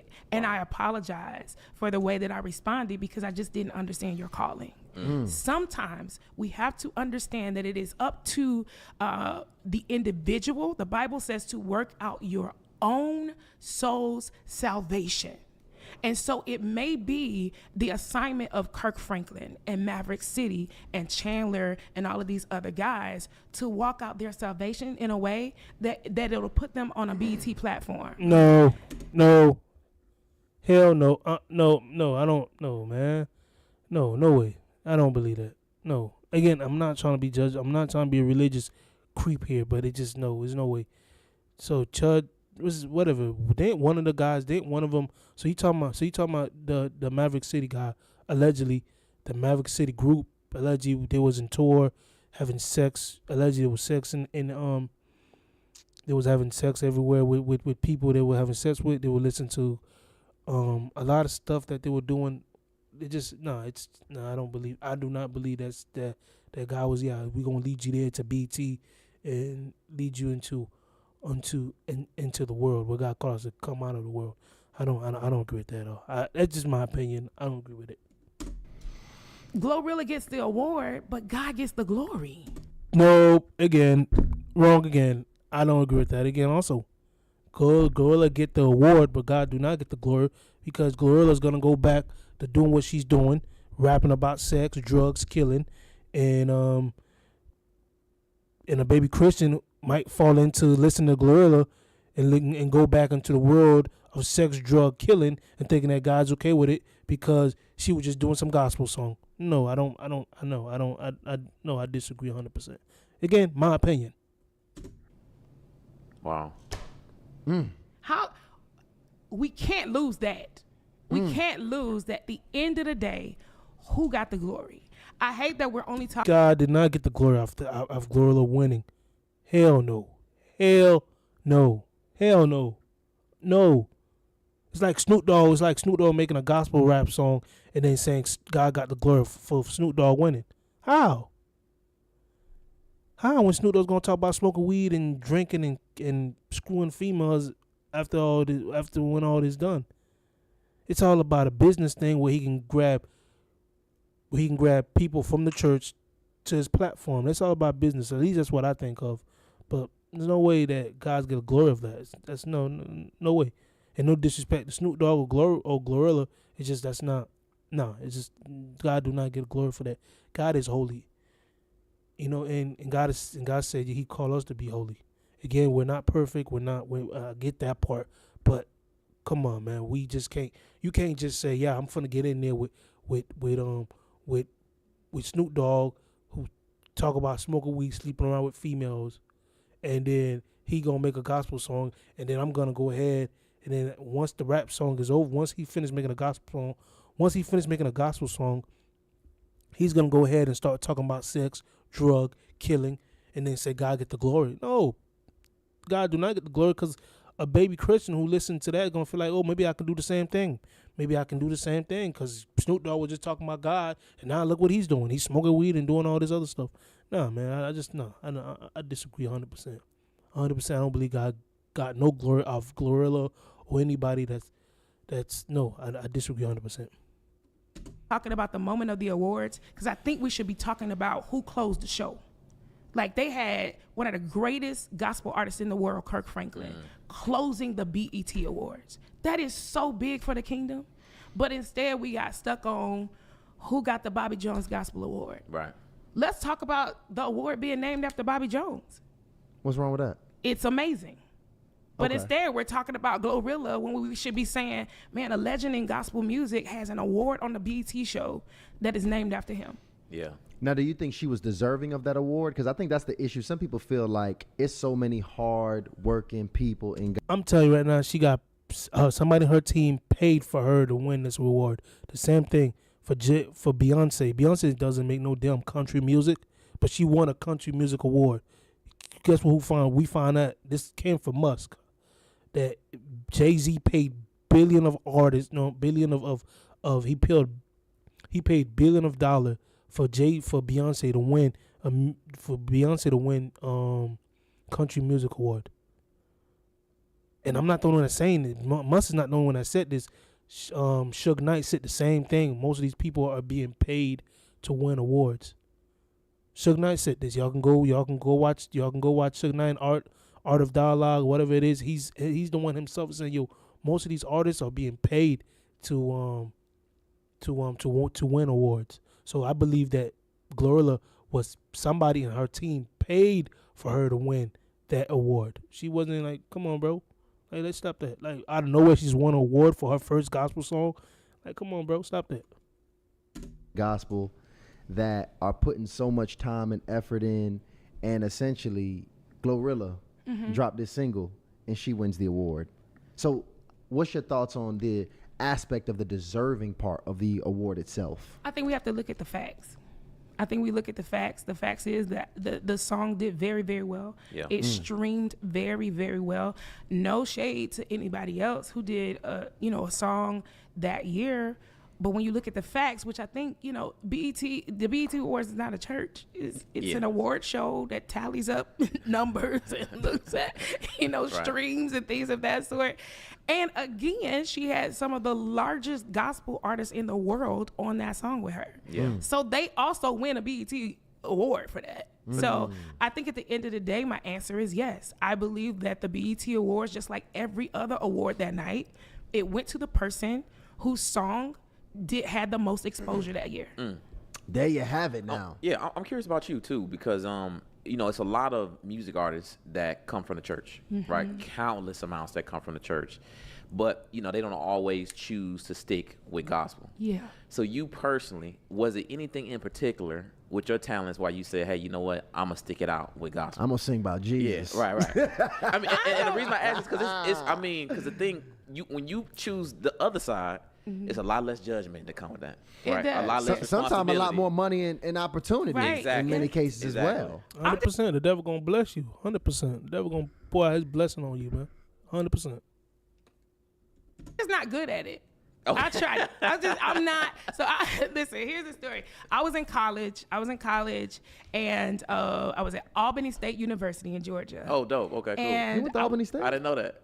I went to Clark Atlanta my first year, and then I transferred to Albany State. Yeah.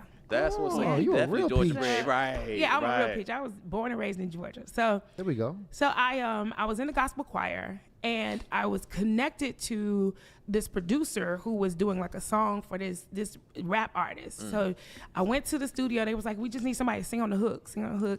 And I was like, okay, I'll try it out. I'm in church all my life. I'll try it out. So I went in the studio. We did the song. So the song ended up, I don't know if y'all remember this. So Ludacris, back then he was Little Chris. He had a radio show. Look at me teaching history. Come on, somebody. That's how your face. He had a radio show that they would call Dig It or Diss It. Yeah. Dig It or Diss It. I remember that. Y'all remember that? Yeah. So the song ended up on Dig It or Diss It, right? Everybody called in, was like, I'm digging, I'm listening. I'm in Albany listening like, oh my God, these people are. I thought I did a terrible job. Like, I was like, this sounds so bad. But honestly, after that, I just didn't get fulfillment from, even with everybody saying they loved it, it didn't fulfill me the way that I would feel when I would get up and sing and see people with tears streaming down their faces, experiencing a life-changing moment with God. And so for me, it was more so about the fulfillment of purpose than it was to chase after the money or the fame. I thought you said you wasn't good at it. That's not. You sound like you was good at it. You just. I wasn't good at it to me. I didn't like it. Oh, okay. I didn't think it sounded. I just didn't like it. And how old were you at that time?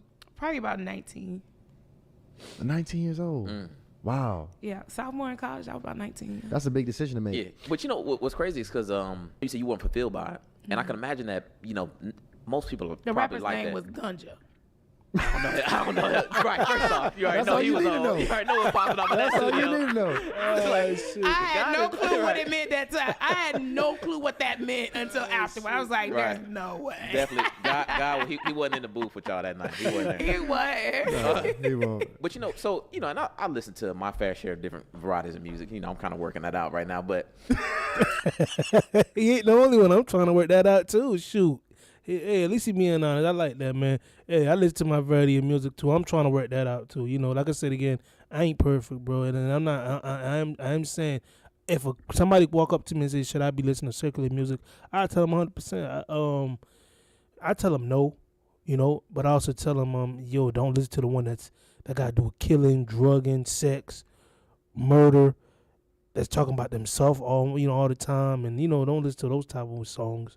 But point blank, the Bible said, everything we do with it to glorify God. So meaning whether we listen to music, whatever it is. Again, I'm not perfect. I do mess up on that sometimes. I'm trying to listen to the right music. I'm trying to listen to some Christian music. I'm trying to, something I'm working on. Not saying I hate Christian music. It's just when I'm trying to work out, it's like I gotta find something nice to listen to, bro.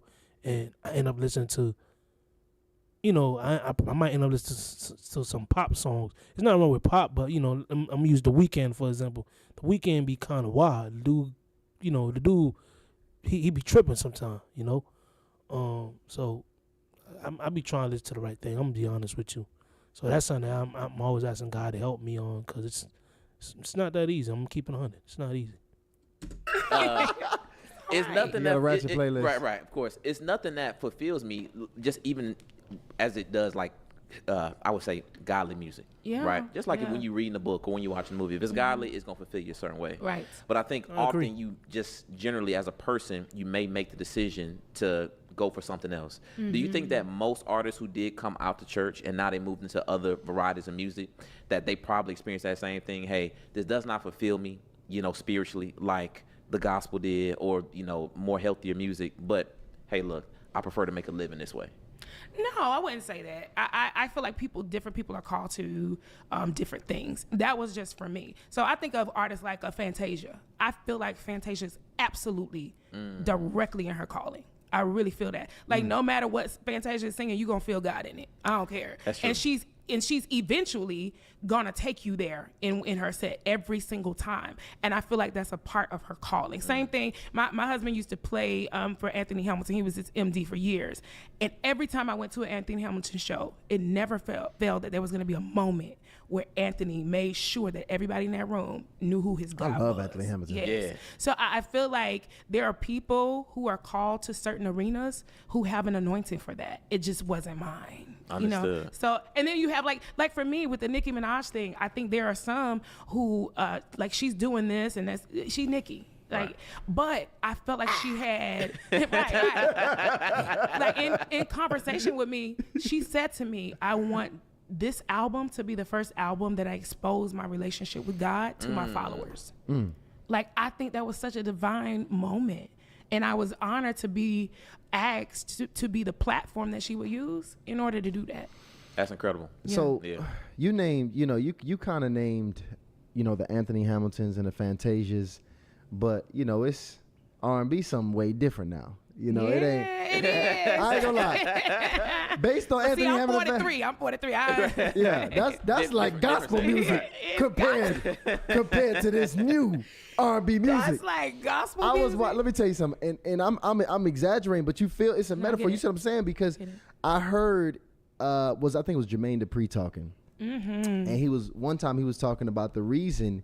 He made a statement saying the reason R&B has gone so left, and there's no love in the music, there's no connection in the music. He said because these singers are not in church anymore. They're not coming out of the choir. They're not coming. The church birthed many of our R&B singers that we know, respect, and adore, and they saying that's no longer a thing anymore. These guys just kind of coming out. Wow. They the YNs. The YNs grabbed the mic and started to sing. So, oh my goodness. do you think that there's any level of truth to that, or what's your thoughts on why the sexualization of R&B is just at an all-time high right now? I do believe that there can be an absence of God. You have this generation. I think people are coming back to church. I know we talk about it a lot, but I believe that there are like new leaders who are coming up where people are like, I can relate to him. I can relate to what she's saying. Yeah. So I feel like people are coming back, but there was a generation, there was a gap there where there were kids who have no clue whatsoever of who God is. I gotta revisit the Glorilla thing because I don't think that group will ever be able to experience God if people like Kirk don't continue to insert themselves into those platforms. Because who else gonna talk to them about it? Like, I think that group gets to see, they might be listening to a Glorilla record and suddenly Kiara Sheard's voice pops up. What? Like, I've never heard this sound before. And it may give them a hunger to want more. But I agree that there was a generation of people, and I appreciate. What she trying to say is that, hey, you might end up listening to Glorilla, then you might. Let's just a big example. Let me give you an example. Let's say Glorilla and Tasha Cobb goes together, right? You might want to listen to Glorilla, and then let's say you got Tasha Cobb and Glorilla going at it. They making music together, and then you might go listen to Tasha Cobb where she's talking about God and so on and so on. It's like, yo. I get what she's trying to say. I'm not gonna say I don't. I'm not gonna say I don't get what she's trying to say. But maybe I'm wrong, man. Again, I'm not God, because God know what's up. So I'm not trying to. I can't stop anything. So I'm not gonna try to get all holy on my boats, because God know I got my own thing going on, my own life. But what I'm saying is that sometimes that stuff could lead to a point where the person's listening to that person could end up listening to Glorilla and Tasha Cobb. And you might say, what's wrong with that? Well, there's a problem with that when you're listening to a woman you listen to another who's talking about God. It confuses you to now make you lukewarm, to feel like, I can live sexually and I can still rock with God. And it's like, again, light have no fellowship with darkness, you understand? So that's the issue of that, at least to me. Again, I do get the part where, hey, this person who never heard about God or whatever it is, not listening to Tasha Cobb, can now hear something about God. And most of these artists, when they do get in there, they're not really even talking about God. I didn't listen to the album, but I heard the album with Glorilla. I heard that she didn't even speak about God. She was just talking about what she can receive from God and a whole bunch of other stuff. And again, I didn't listen to it. Probably not gonna listen to it, but I'm just saying, again, I do get what she's trying to say. I do understand I do get what she's trying to say, though. That I do understand what she's trying to say. Appreciate people like Maverick City, because I think during the pandemic, they had something special on them that they were able to speak to a group of young people who didn't have God. And for some reason, they received songs like Jireh and, you know, all of these songs that they would sing. So I feel like there's hope. Now, I'm not very familiar with the R&B you talk about. Like, I know SZA and her, and I think they wholesome. Now, I don't you think it's oversaturated. You said wholesome or wholesome? He's so sick. Wholesome with an L. So, but I do have teenagers. Yeah. So I'm Because they could be a little bit of both. It just depends on They the song. could be a. Right, it's a little mix. It's a little mix. They working it out. They working it out. It's, But, you know. but to answer that question, I agree. I agree that there was an absence. I don't feel like hope is lost, though. I don't. Well, you know what? I mean, you in the industry too. That's why I wanted to ask and get your perspective on this, because this is a big conversation. It is. You know, happening right now, and I actually really respect your perspective on just honestly. When I heard it, I was like, first of all, y'all, the first thing I thought was it is the BET Awards. It's the BET. I'm like, do y'all think pastors got the vote? Right. Like, like what? I mean, I just really didn't expect much holy. Going going on. Right. At the BET Award. I It thought got as holy as possible. Glorilla And it and really Kirk Franklin. did. That's a big deal. Yeah, I agree. That's like, it's the BET Awards, y'all. Like, let's watch the Stella and let's see what's gonna happen. For at them the to Stella. put Kirk up to close the show, I thought that was huge. Yeah. I feel like, and I don't want all of this fluff to overshadow that moment. Like, that was a huge deal. And he killed it. Like, Kirk killed It it. was iconic. Yeah. It was. Yeah. Yeah, I mean, it always is with Kirk. We had the blessing to share the stage with Kirk Franklin too, just recently at Blavity Fest. Yeah, we did. We did. Yes. Yeah. Well, share the stage as in the same event. Ain't gonna lie, they need to get him on their show. I think that'd be kind of dope to get him on their show. That'd be nice. Yeah, same event. Yeah, We yeah. gotta get our time a little closer to main stage time. Right. Yeah. We had like they had like tents where we all stand, Uh-huh.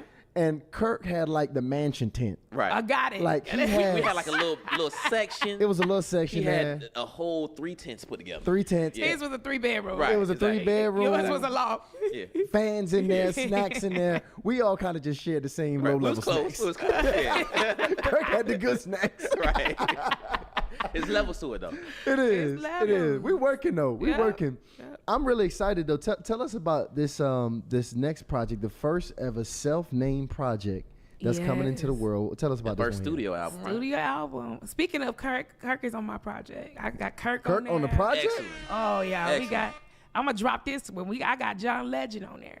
Oh. Y'all the first people I ever said. It's it. exclusive. Legend. It's just exclusive or highly Another one. initiated. Yeah. We're There we gonna be go. We're gonna be rocking with this. Yeah. Okay. This album though, so I talk about that season with the miscarriage. And so I was trying to find my way back to relationship with God. So I was trying to listen to music, listen to podcasts, listen to sermons, and I just felt like all of it was giving truth. It just wasn't speaking directly to me. So it'd be like these promises. You gonna be good, everything gonna be good. God is, I know all of that, but I'm not gonna be good tomorrow. My heart is still gonna be broken tomorrow. I'm still gonna be crying tomorrow. I need some honest worship. And I just could not find that. And so I did this writing camp for this project, and I called all of these amazing writers together. We did a week in Nashville, and I would just sit down and tell them stories about my life, and mainly this one. And I told them, hey, I want us to write songs that speaks to that person who may be struggling right now with their faith, speaks to that person and gives them language with just them and God. Like if I'm in a car, just drop the kids off, and I had to put on a mask for the kids so they don't know what we're dealing with. And this is so many people's story. As soon as those kids get out, you go straight back to that worry. How am I going to pay these bills? How am I going to take care of this, take care of that? But this album, it speaks directly to that. Like it speaks to that tug of war in your spirit between your human instincts or your human thoughts and the spiritual you. Like I really felt like there was an absence of intimate worship. And I don't mean, and I've been so used to singing to the masses, leading the masses in worship, doing live recordings in front of thousands of people. But this one, I really felt like I was called to be your personal worship leader. Like that song you can turn on when it's just you at your house. and you have a concern that's weighing on your shoulders, and you put on a song like one of the songs that we wrote, it literally starts out saying, okay, Jesus, it's the day after amen. And I thought you would have come through already. Like, it's that serious, where Kenny was like, we're saying the quiet things out loud on this record, like the stuff that we feel like, we were talking about this earlier, like this is worship. Yep. You know, this is real worship. It talks about, it's so many songs on there. That one is talking about broken pieces. Like it says, you take broken pieces, put them back together. When I'm in your hands, I don't need to be whole. Like that comes against a lot of people's theology. Yep. Because we're thinking like your friend you were talking about, let me put myself back together. But when I'm in your hands, I don't need to be whole, because when I'm broken, I know that you're close. Like, it's songs that speak directly to people in their seasons. And I called it Tasha because I remember when I was a little younger, Karen Clark Sheard, she put out an album called Finally Karen. And I always wondered, why would she call the album Finally Karen? But now I get it. There's a place where you come to in life where you feel like, now I understand who I am. I'm solid with who I am. I'm anchored in who God. You know, that's why trials and tribulation are good for people, because it makes you, it can teach you who you are. You know, bad times are really show you who you really are, and this is why God said trials and tribulations are. Once you pass that, I gotta get the verse. I don't want to just put anything out there, but trials and tribulation is something that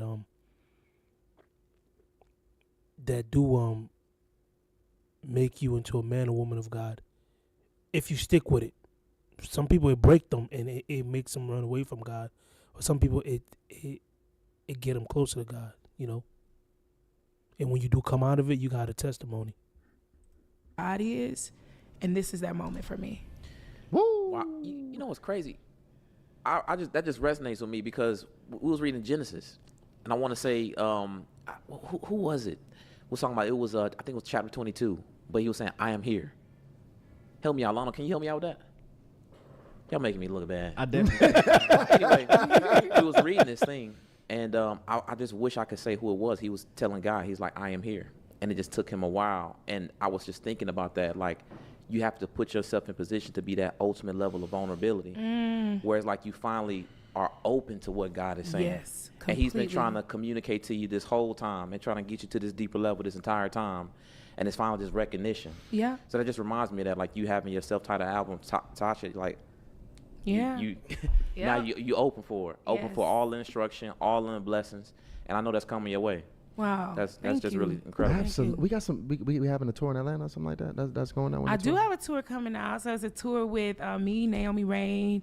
And this one is a little different because I have a therapist on the tour, so it's gonna be all kind of stuff happening. It's therapist on the tour. Yeah, her name is Kobe Campbell. So she'll be coming out and we'll be doing some sessions with the people in the room where she just kind of, because I feel like a lot of times people can come and we get this rah moment, and when we leave the room, you go back to life like it was. Oh, you healing. Yes, so it's called Whole and Free. Incredible breakthrough. Yes. Y'all about to have tears, everything. October, yep. So the tour's happening in October? Yep. Okay, October. so the pre-sale ain't opened yet. It opened today. It opened today? Yes. So go on. Yo, Coming to it. yeah. Click the links in the bio for the Coming to album and the ATL. pre-sale. Yeah. Hopefully Harley Initiated gets something special. Yes, let's do that. Let's do that.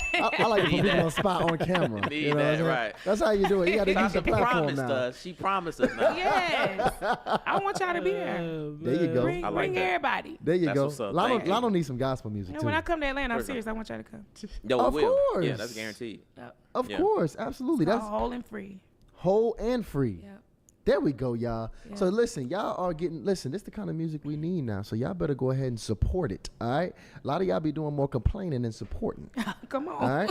So I go agree. ahead, get up on this project. Yeah. The music is out. It's on the stream. It's going to hit our streaming platforms? Yes, all streaming platforms. Okay. July 25th. July 25th. That's right around the So corner. let's stream it. Let's show up to the tours. Let's support the movement because this sister is really working. All right, for the kingdom. All right, for the right side. She almost, when she was 19. Ganja almost took her. Ganja almost had me. Ganja almost had her, but she stayed. If you watching Ganja, I appreciate you. Thank you for the opportunity. Y'all are silly. So listen, thank you guys so much for Tasha, thank this you. was fun. Oh, Thank you so much for tuning in. You dope, for real. Absolutely, cool. this was a very, very Y'all fun stuck with me now. interview. Y'all got a new sister. Woo! I And like she said that. she was. I like She that. said she had to pray before she. Like, I don't really I did, know. y'all. I was scared. Well, we get into some conversation, so It get real. It get real because that's how we listen. First of all, we need that real right Yes. now.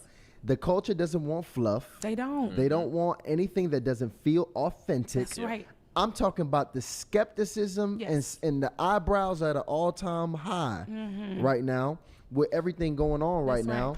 So, you know, that's what we just really want to bring the realest conversations possible while still being able to keep God and transformation present. Yeah. You know, and this ain't church, you know, but some episodes it'll feel like it. You know, which is really good because we want our people also to get that healing. So thank you for everybody that made it this far in the episode. Please continue to subscribe so we can be attractive to guests just like Tasha, Cobbs, Leonard, y'all. That's important. Them subscribers, everybody that hits make us look good. It make us look good. So when we email them and they look, they be like, all right, them boy doing something. They doing something. I'll check it out. All right. So hit the subscribe and support us, guys. Thank you for every supporter that supported us monetarily. And especially thank you guys that went ahead and got the Renew the Mind Journal. We got this already done with. But yeah, already been here for 2 hours. Hopefully I can be here later on tomorrow. Y'all go subscribe, share, like, comment. Follow me on Twitch, HMeter95, HMeter95, METAYER. I might even go get on Twitch right now and play some games or something. But yeah, follow me. Again, this ain't my video. I was just reacting to it because YouTube be acting crazy. I just the other day I had to delete one of the other ones that I did for 3 hours because they said it was copyrighted, and I'm gonna go ahead and take it off. But yeah, man, y'all go follow me, subscribe, share, like, and I'll hopefully be back tomorrow. Hopefully. But yeah, God love, God bless y'all, man.